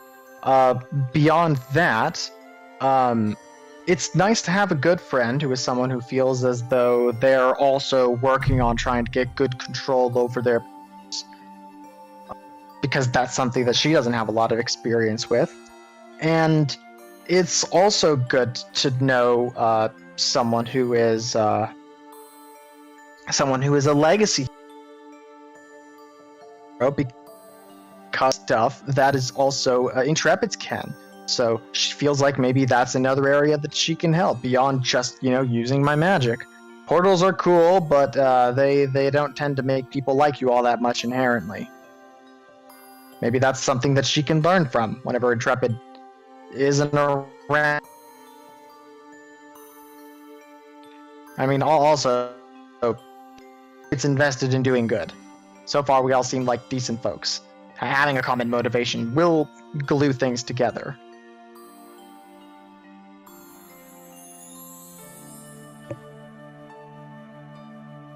Did you get all that? Lovely. Okay, yeah, we Most got part of of it. it. Yeah. We can Most of it is. Yeah, Is there a gremlin throttling my connection or something? Possibly. But I think Okay. we've kind of filled in the blanks of like what you mean. From The author. Yeah. My question is, with the team dynamic that we have, or at least how your character perceives the team dynamic, maybe this is a relationship question, but how does me, the Nova, contrast with the dynamic of the Legacy, who on the surface looks like they got it pretty good together? Sort of help reconcile your doomed nature with your powers, because I think the doomed has decent control over their powers. It just always comes at a cost. But Well, or at least the cost being like I'm dying. yeah, it's well, in some ways, I think there are a lot of similarities. The Nova doesn't have as much fine control, but contrasts in sheer power. But that power is still being externalized in a way that hurts the world. The doomed powers are internalized in that they hurt primarily the user.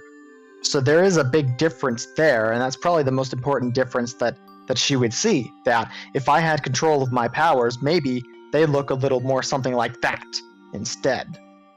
But also recognizing that maybe that just isn't how they work, and that the power has to draw on the user. It has to be gradually deadly in order to function. She's hoping she's wrong, then maybe she can get her cake and eat it too, but that might simply not be the case. And in that sense, she'd feel just a little bit envious that she basically tried to work for some of her power and ended up being screwed over. And then you have it compared to two people who were pretty much born with their powers or got them without any effort or explanation and already have an easier time than she does, especially the Legacy. The Legacy has all those powers with what she would perceive as zero drawbacks because the public actually likes you. And there's no concern about your power going haywire or feeding on your soul or something. Yeah. Okay. That makes sense, yeah. Legacy, your final question. Why do you care about the team? I think similarly, these are like good friends and like positive influences for her. But most importantly, like to her internally, it's like being reminded that there are other like superheroes like around your age who are still kind of figuring it out. She doesn't need to have it all like figured out and she's happy to do it alongside maybe one more two fellow superheroes. So it's just nice to have someone who's sort of on even keel, who is a social equal. Yeah, and someone to have along the ride. To have close peers to learn from, and definitely also, do you feel like if you have someone to learn off from and have peers to interact with, do you feel like you have things to teach the team as well from your experiences and from your influence with the Legacy? Or your character, I should say. No, she doesn't. She's kind of insecure about that, but we don't talk about it. We have bigger fish to fry. Okay. How do you feel about, despite being in the Legacy, you're in this long lineage of very respected heroes, but you have that insecurity with you not coming to your full potential, yet compared to the Doomed and the fact that she has this great and awesome power, but it comes at a cost, but it's still very, very powerful. And then you have someone like me, the Nova, who is like, whoa, oh my goodness. How does that dynamic with you kind of feel? Do you feel like that it's something that is an imbalance? Or do you feel that your legacy and the tutelage and the discipline helps make up for the kind of disparities that we have. Ooh, I think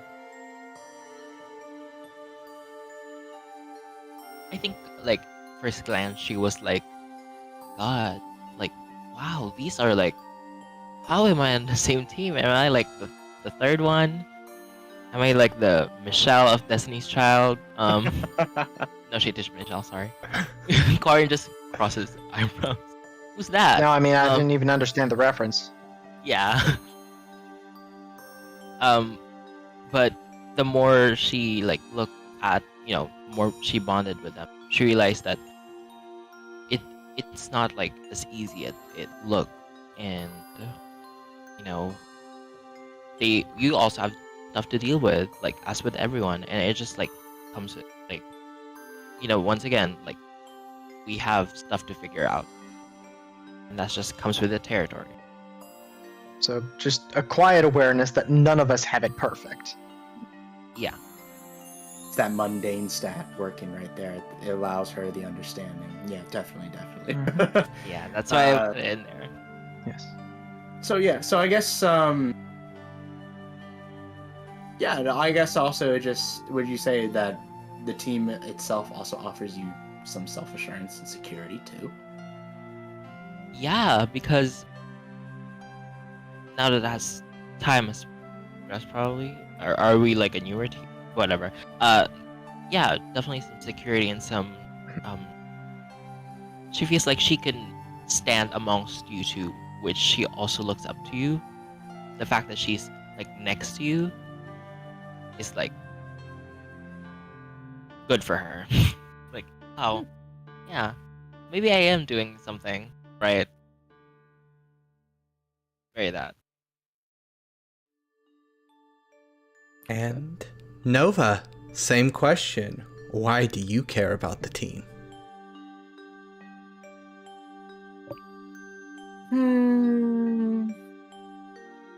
I don't know. You guys kind of drag me down a little bit. Yeah. No, I'm just kidding. Do I care? He would never. I don't think he ever thinks that at all. He does have an appreciation for the team. I don't know if he would have done it on his own volition, coming in and joining the team. Probably another hero gave him some advice to come in, and he's like, oh, that's probably a good idea. Have more fun with more people. I wouldn't say that the whole purpose of him caring about the team is just like, hey, these two people are here along for the ride. We're gonna have fun. We're gonna do friends. But I guess like the reason why he cares about the team is when it comes down to it, it gives him a bit of a sense of accountability. That when he was doing things by himself, he really only has his perspective to work off of on what he does. He has two other people now who see what he does, and especially now with the fact that there's a team dynamic, so he's also learning to work with other people with his powers and incorporating other heroes. So it just adds perspective to him. He finds that valuable, and he also finds it valuable too that two other people are now observing him and maybe could give him pointers or tips, because it seems like to him that that these two other heroes, they kind of have their stuff figured out a little bit, or at least they have a system on how their powers work. Granted, the Doom system is a little bit drastic, but it's still a system. There's still some understanding to it on how the power works. But for him, it's just, he's still kind of figuring it out and figuring out his limits and his extents. And like, yeah, I do this one thing, but then I do it again in a similar situation, but it just doesn't work out like I expect it to. And there's a lot of, it's not very reliable. So I guess that would be the penultimate answer. There's reliability in a team. There's offers for introspection, outside of his own biases of what he can see. What he needs to improve on. He has two other people who can talk to him about it and help him improve. I have a suggestion. Yes. What if the Nova joined the team on. What was that last part you cut out? What if the Nova joined the team on Intrepid's suggestion? You know, got a kid you're trying to help out getting through their own mystery stuff, and then you see another kid nearby who maybe needs to cut back on the collateral damage with a little bit and could use some friends. Boom, 2 birds, 1 stone. Okay, yeah, I could see like Intrepid trying to set us up together to be a team. From based on what you described of Intrepid, I think it would have been a genuine sense of like, hey, you two seem cool, be friends. Rather than, because I think you said that Intrepid definitely isn't looking at you like a charity case. Like they're genuine. No, he isn't. He wants to empower people to be able to fix problems themselves. Like, as much as Intrepid has fun being a superhero, his ideal world is a world that doesn't need superheroes anymore. Okay, yeah. So I guess then that question would be just like, how does Intrepid view me? Because like I'm a walking force of nature. Intrepid might not see you as much of like someone to guide and teach as my doomed, because they've kind of known each other a little bit longer than that. But Intrepid's certainly not going to turn down the chance to teach some rookies how it's done and to sort of make sure they're going in the right direction. He wouldn't have helped get you into a team if he didn't actually care. He must see some potential in you for good in order to try and lend a hand. Well, I have a lot of potential. Yeah. There's that superior. I'd argue that a Nova is basically Superior. nothing but potential that just needs to at least be pointed in the right direction, even if that direction is occasionally the faces of the enemy goons. Okay, yeah. I could definitely see Intrepid getting involved and definitely influencing him in that way. Maybe even making some of those points which he's kind of adopted onto his own as to why he cares about this team so much and why it's important to him. Intrepid's all about life lessons and teaching them in long, flowery speeches. It's also because they're an adult and they have influence over me, so I can't really throw off what they say. Unless you decide they don't. And I do like the fact that I believe pretty much all of you gave partly the same answer. Oh yeah, these other two have it all figured out. Yeah, it's kind of funny. It's exactly the sort of thing you'd expect in a teenage superhero television show. Yeah. Meanwhile, everything's on Or fire. I guess an episode of Freaky Friday would also do it. Yeah, so like completely on target, so I was just mentioning it because I feel like that was completely organic. That wasn't something people were trying to hamstring in there. Yeah. It just happened, so I just wanted to mention it. It makes that type of stuff makes me happy. All right, so we are getting close. We are getting close to the end here. But we do have a few pretty important questions to finish up, so we'll start off. We'll still keep going in the same order. Doomed. Now,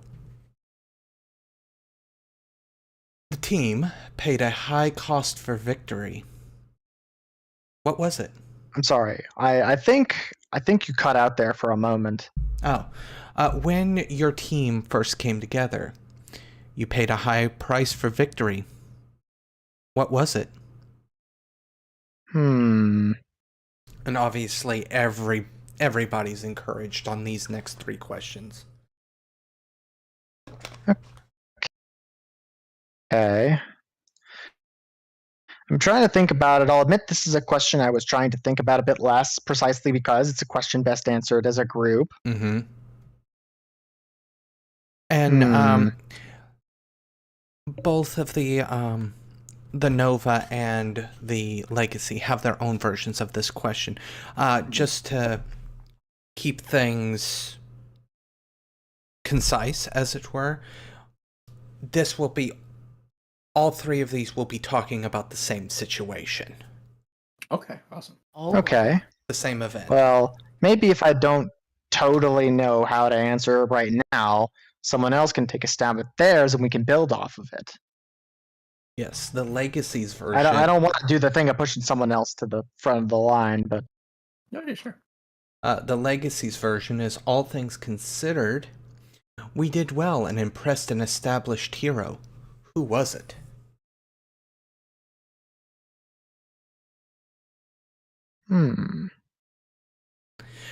Do you want me to go ahead and give the Nova's question as well? Just so everybody's kind of mulling theirs over. Sure. Yeah. We destroyed our surroundings in the fight. Where was it? What did we destroy? Okay. Ooh. Okay, we're kind of building it now. So I have a question. Oh, Yes. Can there be dinosaurs? Dinosaurs. of course. Like, Yeah. T-Rexes march down Main Street of Halcyon City every Thursday, probably. Why does it always got to be the T-Rexes, okay? Some I've yet to see supervillain- someone ride a Carcharodontosaurus down the street.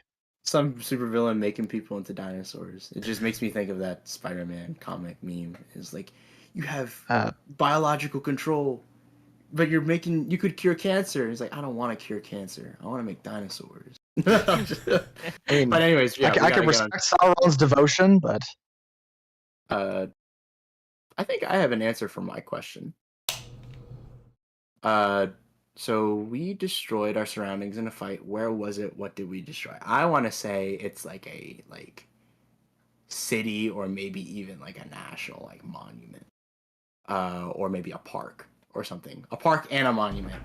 So we completely destroyed such and such old hero who passed away. He's one of the most exalted people in Halcyon City's history. Yeah, we completely trashed that park.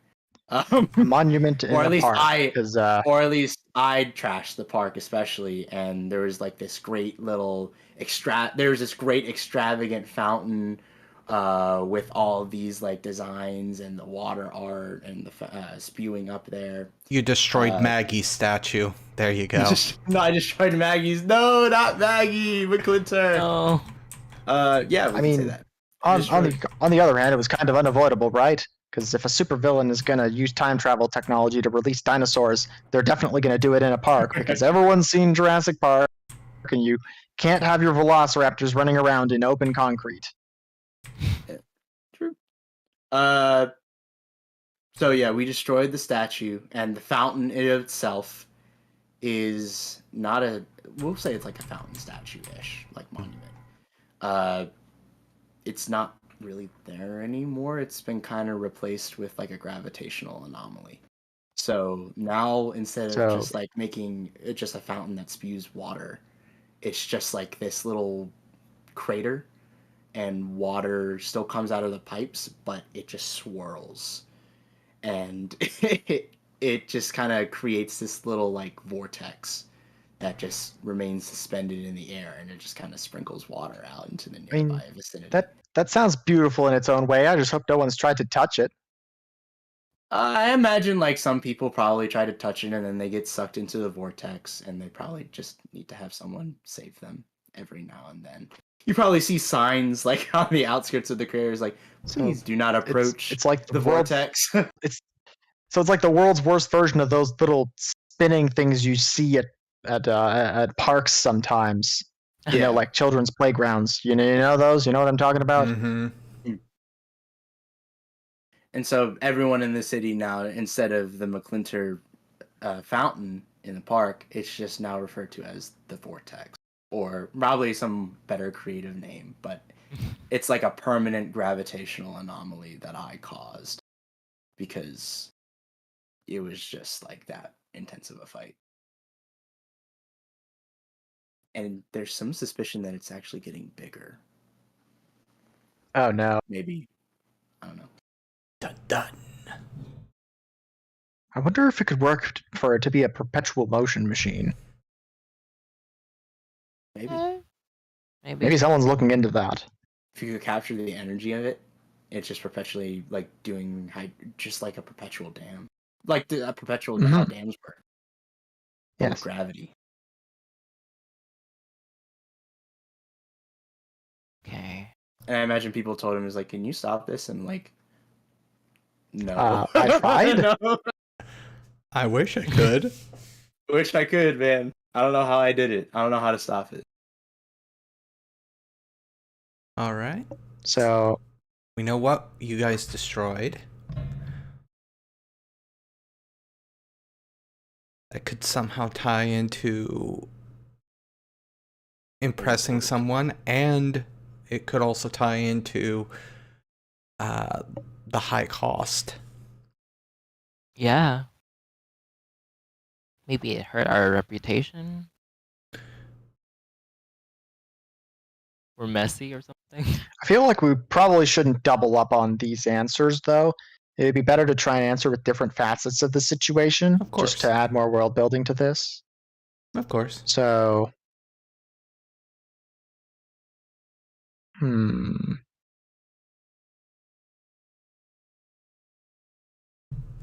I guess we could say. What was the Dooms one again? It was we paid a high cost for victory. What was it? Now, we means we paid it as a team, so it probably shouldn't be something that only affects one of us. Right.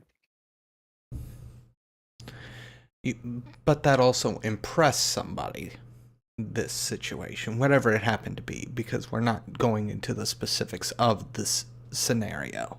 The event, we will call it. So we could say it's So- like a virtuous sacrifice or something on our part. Instead of like something that's I- like, oh, this is such a tragic thing. I mean, it probably sucks, but it was the right thing to do, and we had to do it in So- order to stop the threat. I have an idea, actually, that might work. So, what if, at the time in this park, we ended up using the monument fountain as kind of an improvised weapon to take down the big bad's Gigadinosaurus? And the result ended up like sucking it into an interdimensional portal and removing it from the situation altogether, allowing the villain to be brought into custody. And the cost was that it did, in fact, destroy the fountain entirely, and ended up kind of getting us some stink eyes from the higher ups in the city legislation. But we took care of a villain, and we got rid of what would have likely been a dinosaur infestation. And here's the meta answer. It's the reason why there's not a fourth team member. Oh, ouch. Uh, Oh no. I mean, Like, in peace to that we could one. say, we You- could say it's like, well, I can answer. For you the- say that, I but made I'm a, gonna take come on lucky if it's the last thing I do. I You made can't a black stop hole me. and I crushed our fourth team member. I killed them by crushing them. And Wait, we pushed- Jesus, had a this got fourth? dark. we had a fourth team member. Oh my god, this is really Oh. Destiny's Child. There is no person by that name. There They've is been no un- war in Bossing Say. They've been unpersoned. No. There is no war in Bossing Say. We've always been a trio. What? Are you sure you're okay? Are you feeling lightheaded? no We're just war. gaslighting. Coryn, That's Coryn, stop foreshadowing the fact that I'm going to be running the Avatar version of this. Messed up. That's messed up. I wasn't foreshadowing that at all. Shh. Okay. I mean, foreshadowing what? Yeah. Okay. I'll be upfront. I do not like. Does it have to be a specific hero that we impress? I mean, it's an opportunity to basically create an NPC who's actually gone on good terms. It could be Intrepid, who's someone we already know, who's like, yeah, I think this is actually going to work, but I still feel like that's lazy. Yeah. Does anyone want to have a go at it? Coming up with an NPC? It's your question. It's not. Trying to pawn it off onto somebody else. Come on. I Maybe. already stole from somewhere to make my hero, so it's someone else's turn. We could say like the hero is the hero that we impressed is probably like top brass, like top 5 heroes in Halcyon City, most powerful heroes. You I know, have a weird they're idea. too busy. They're too busy doing actual hero stuff to really take notice of us. Maybe, but maybe what we did caught their eye, and they stopped by and talked to us. And he's like, "What are your all names?" Yeah. And he's like, "Okay, I'll make note of that. I'm interested in seeing your progress." And then they just left to do the thing that they have to do. So I have a suggestion, actually. Yes. What if the hero we impressed was the hero who this monument was dedicated to after they'd come back from the dead? Maggie Where McClintock the is monument was back. built after they died in some heroic sacrifice. They came back to life later, but no one got rid of the monument. Then the monument got destroyed, and this hero notices that we used their old monument to take down a villain, and they're like, that's not bad. Besides, that thing was hideous. What are your names, kids? Isn't Maggie still alive, technically? I think she disappeared. I think she Yeah. vanished. Yeah, she I was vanished. trapped in that wretched monument for 82 years. So Thank you we for brought freeing- back Maggie McClintock. Oh my God. Is that how you I say mean- her last name? I think so.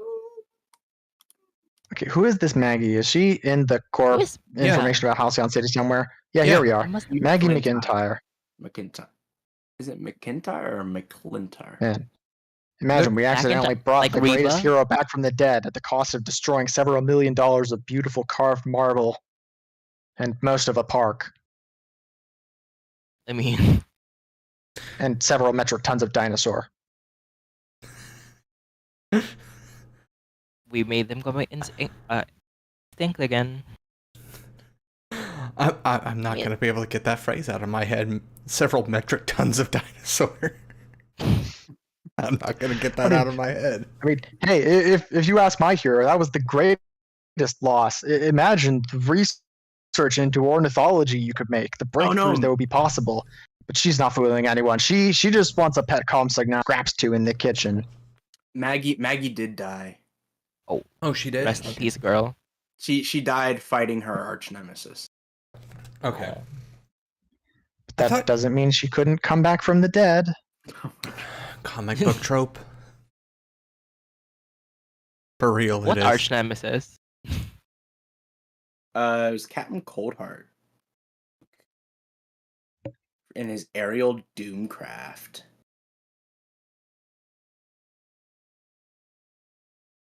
I mean, are we gonna go with that? Is Miss Maggie coming back? I don't know to if life? I want Maggie back. I mean, it's Maggie the is so first thing in. our brains latched onto.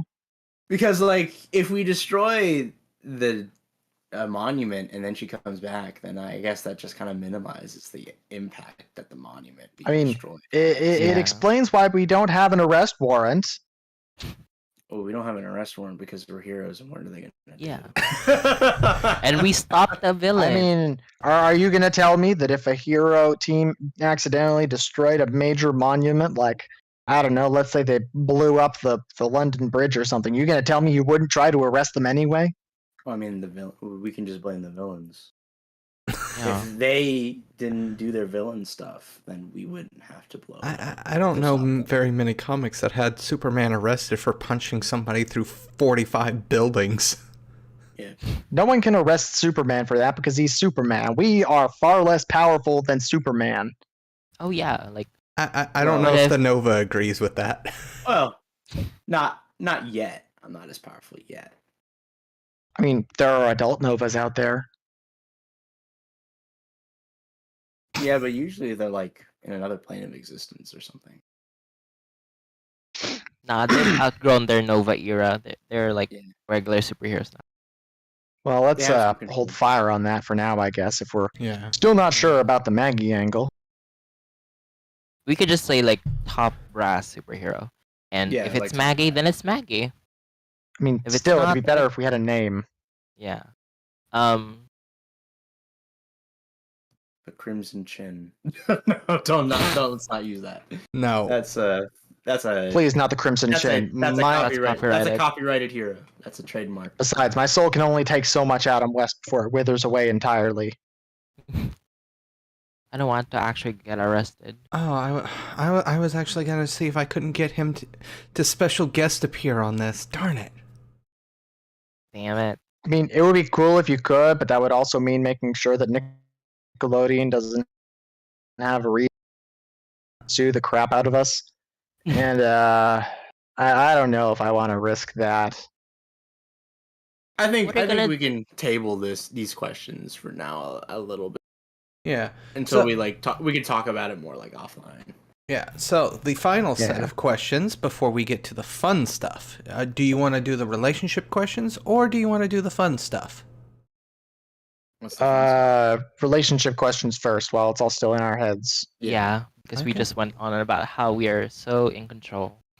All right, so Yeah, it's about the first time we fucked up together, which is a real rite of passage for any budding hero team. Nova. You hang out all the time with blank to blow off steam. You once hurt blank when you lost control of your powers. Now, I feel like this could be NPCs or it could be teammates. I think it'd be far more interesting if it was teammates, myself. I think it's meant more so to be teammates. This might be the time when we teams, because frankly, this is Oh, you're breaking up again. Yeah, I caught about every I think- third word. Yeah, I Uh, think he meant that we need names so that we can figure out. yes, Yeah. not having names is going to make this difficult. Okay. I Yeah. mean- In the interim, you could just use whatever your playbook name is. Nova, Legacy, Yeah. just as a placeholder. Okay. We'll say there's two ways I could go with it. I could hang out all the time with the Legacy to blow off steam because, they're a Legacy. They probably have a lot of decent insights about the superhero community and world. But really, we're just two people just chilling out, hanging out. And on one side, I guess you could make an argument that he would prefer to hang out with the Legacy over the Doomed because the Doomed's a bit of a Debbie Downer. Because they're dying and all that stuff. But on the other hand, the Doomed, the Doomed's pretty chill. Death brings dying, chronic illness brings a certain perspective in being chill. Mm-hmm. Wait, What? you're gonna hurt the doomed? You're gonna push Or them one- further into closer to death. Oh, that's another thing too. Yeah, I'm gonna flip a coin. In her own words, lots of people are going to hurt me. The only difference is that no one's going to make it permanent.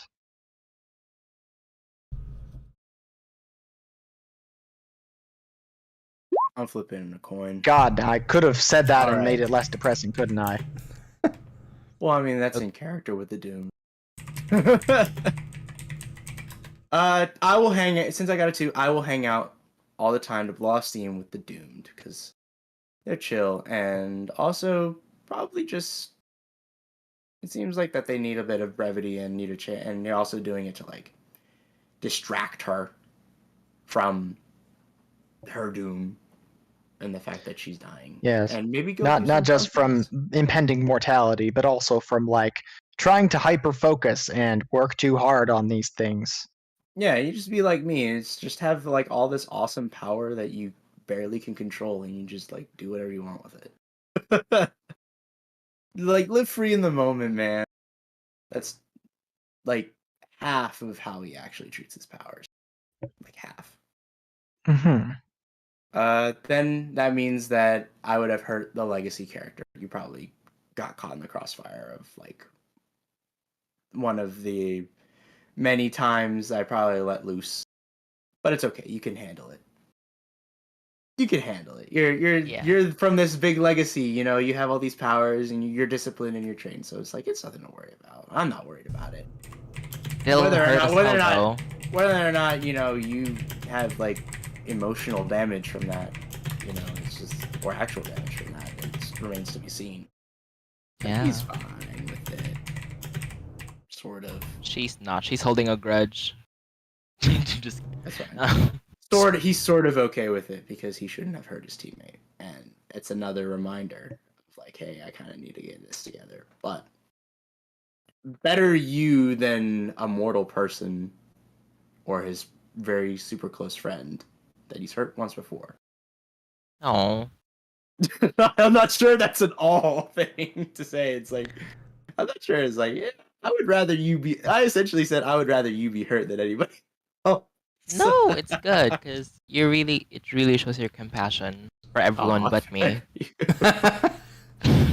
Speaking of you, Robyn, Oh, you once got caught doing something that shames your legacy with blank.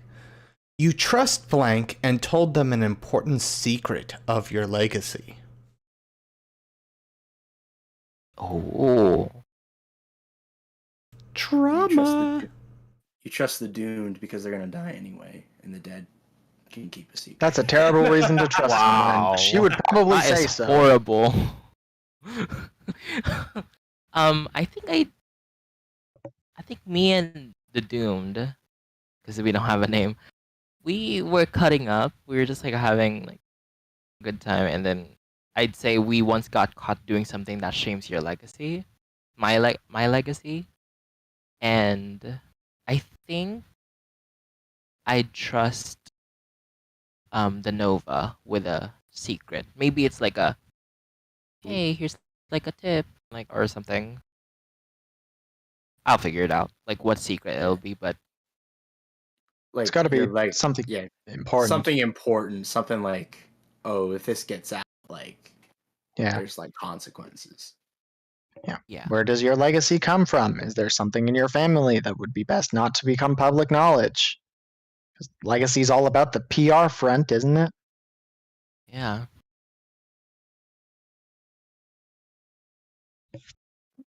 Doom, then Nova. All Let me right. put. And now, the doomed. Your question. You told blank all about your doom and the danger you're in? You'd love to kiss blank before your doom comes.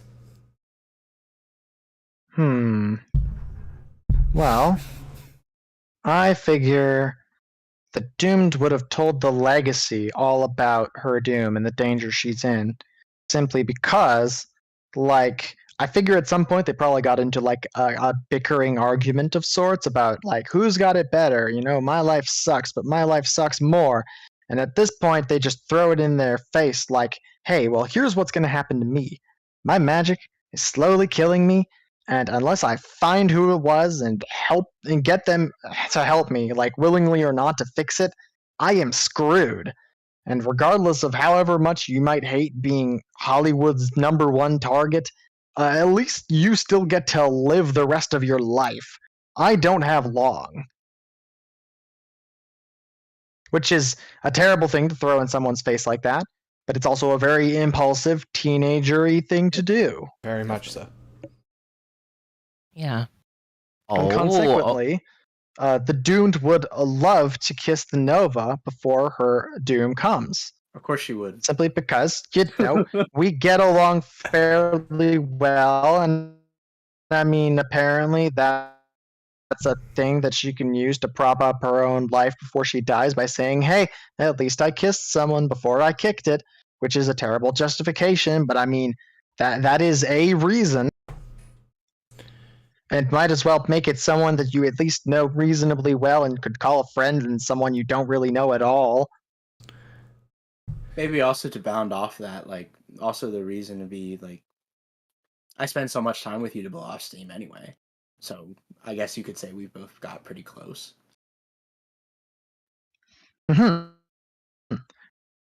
Like you get it. This Yeah. is never like unlike with the sorry, names. Unlike with the legacy, there never would have been an argument like this because there would have been enough of an understanding that this would have been worked out peacefully beforehand. There'd be an understanding of I'm currently working on limited time, and this is what I'm trying to do and what I'm dealing with at the moment.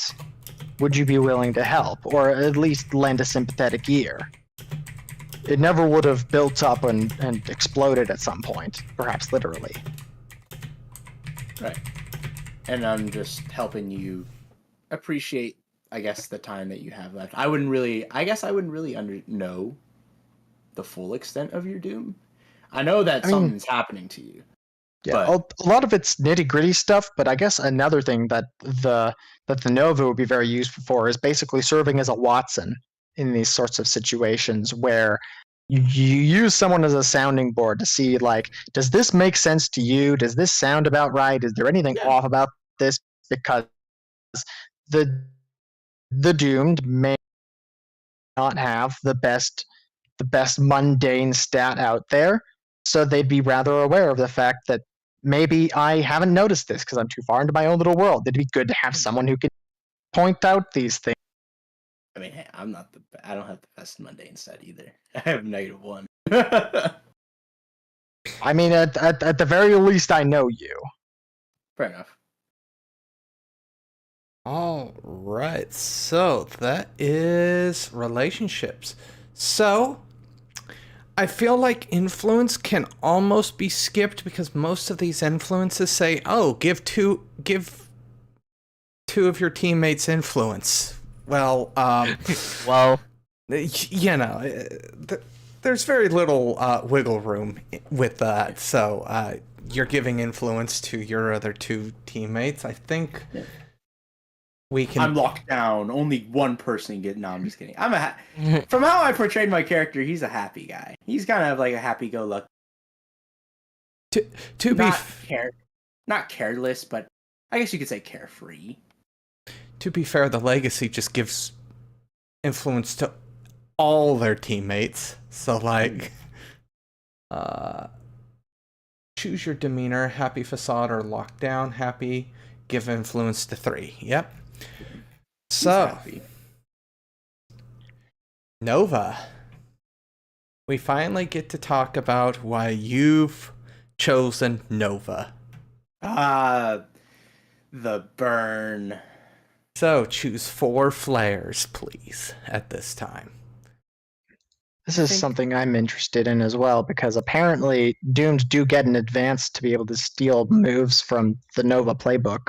Yes, they do. I think I'll go definitely overcharge. Worship. Wait a second. Where did this other person come from? Oh, never mind. That was Rob. Oh, bio break. Oh, okay, I get that. So we have overcharge, worship, move, and I guess reality storm as well. So those those will be my 4 flares. That makes sense with my character. So I'll mark those down.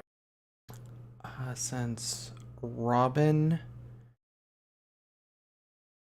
has ducked out for the moment, it seems like, we're going to hop up to Doomed. So, you get a couple of different things you have to pick from. You have two Doom, and you have to choose one Doom sign that you already hold at character creation. Okay. So with the Dooms, I should probably be picking things I actually want to do more in-game. Yes. The first one's going to be overexerting yourself, which is something I alluded to previously in my Doom's backstory.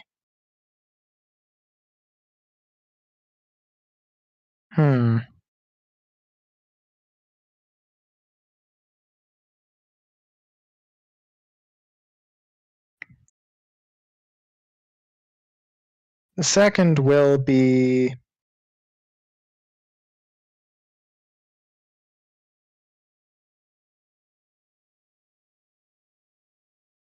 You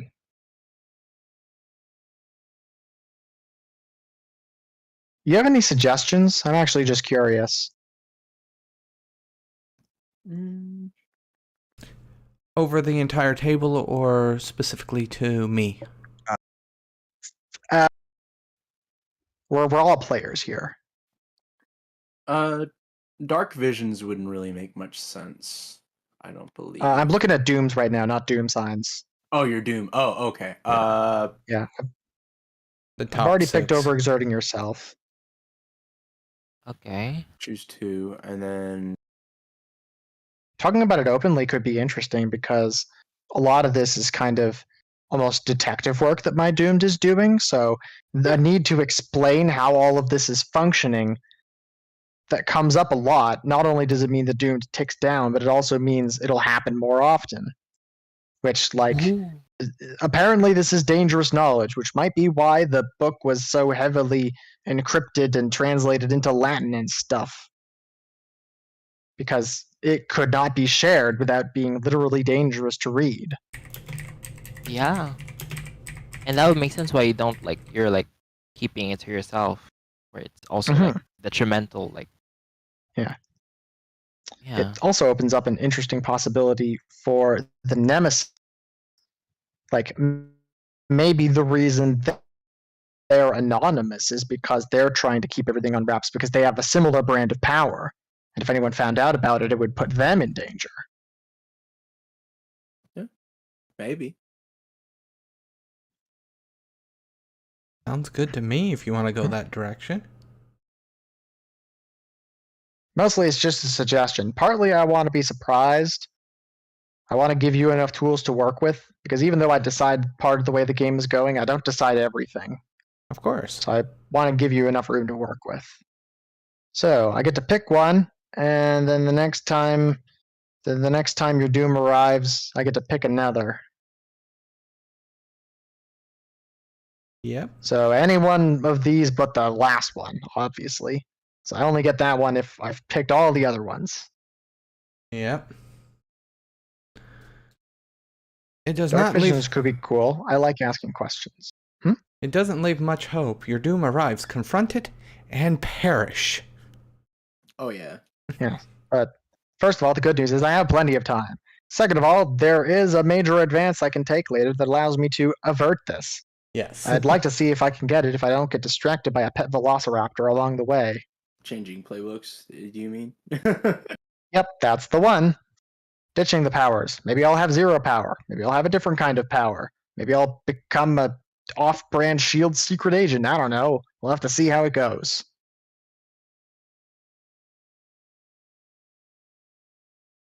You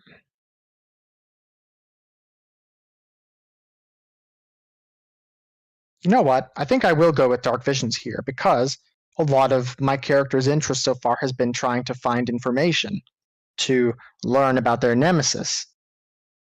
If there is something coming up about the nemesis in a scene, then my doomed can learn about her nemesis with these Dark Visions. Ties into it very conveniently.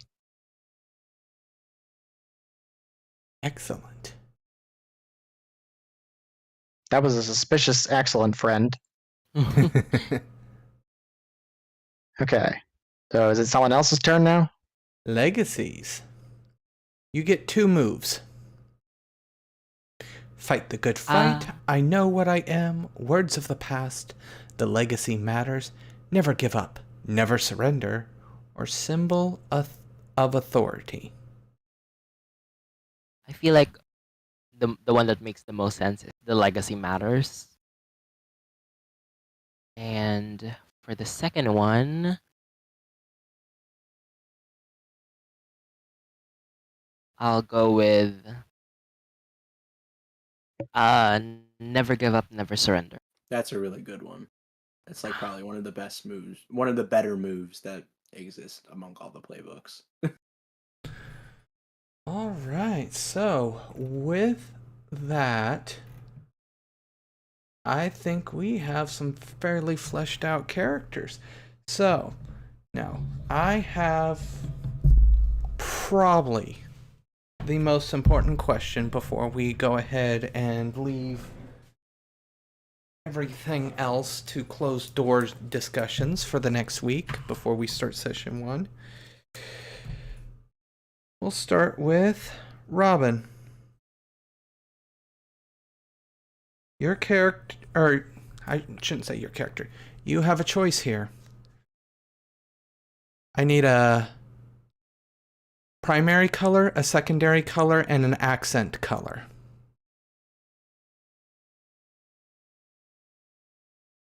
Sorry, what was that? Primary. Secondary, and an accent color. For anybody that is familiar with the superhero genre, there's a reason why a lot of superheroes are called tricolors. This is going to be your 3 signature colors for your outfit, as it were. Okay. And it'll be part of your character's camera border. Okay. I'll go with primary black shadow. Secondary is, what's that color called? Like blue purple. Indigo. Okay, yeah. And accent,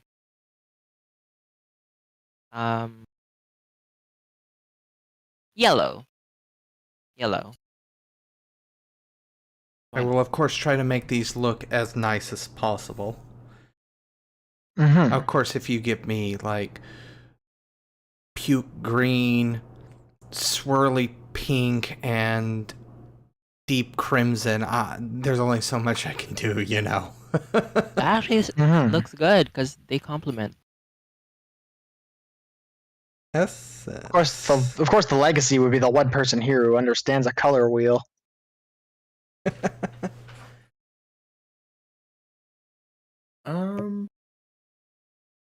For my colors, I'm gonna say primary is gray.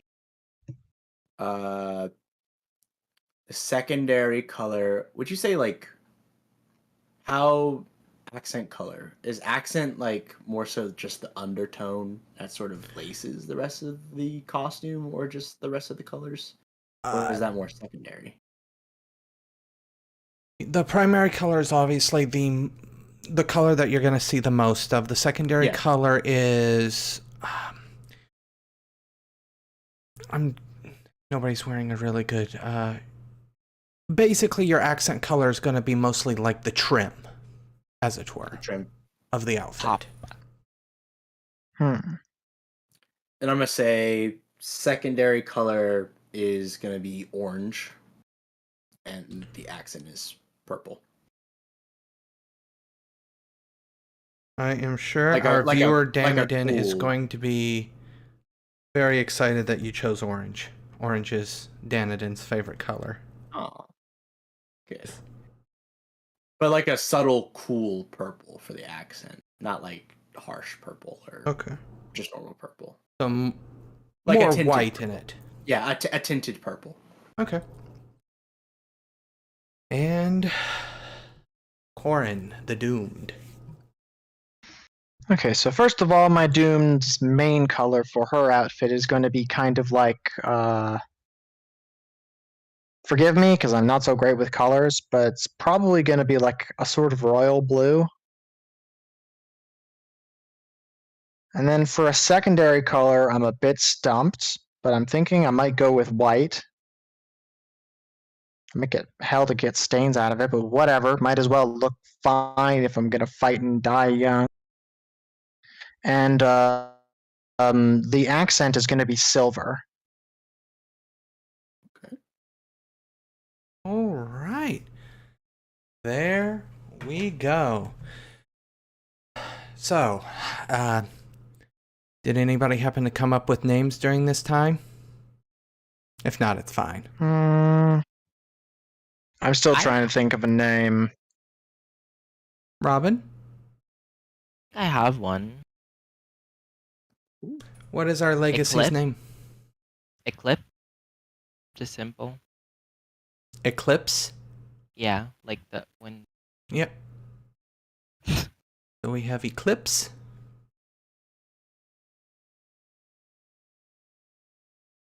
Here it is. Ooh, it just came to my mind, and then it just left. Oh, what was it? It's the title of something that I have in here. It'll come back to me. I might have an idea. What is your idea? Since my doomed has the ability to use dark visions to gain information that she shouldn't otherwise have through what I'm assuming is some form of extrasensory perception, I figure she could choose to name herself Augury for the interpretation of omens. So we It's have, also a name that kind of suggests things happening in the future, which is very in character for a doomed. so we have Eclipse, Augury, and Oh, Coriolis. you are going to definitely. I'm gonna yeah, I'll post it. Yeah, you're gonna. I have no idea how to spell Coriolis. Yes. That's his hero name. that. All right. Coriolis. So Coriolis effect. Rotating system experiences a force. Yada yada. Is this a reference to the park incident? Is that what? Possibly. The event. It's probably how he got his name. So, everybody, we have Eclipse, our legacy, Coriolis, our Nova, and Augury, our doomed. That's going to be it for this session 0. We will see everybody next week for session 1. All right. Awesome. Take I care. look forward to it. You all's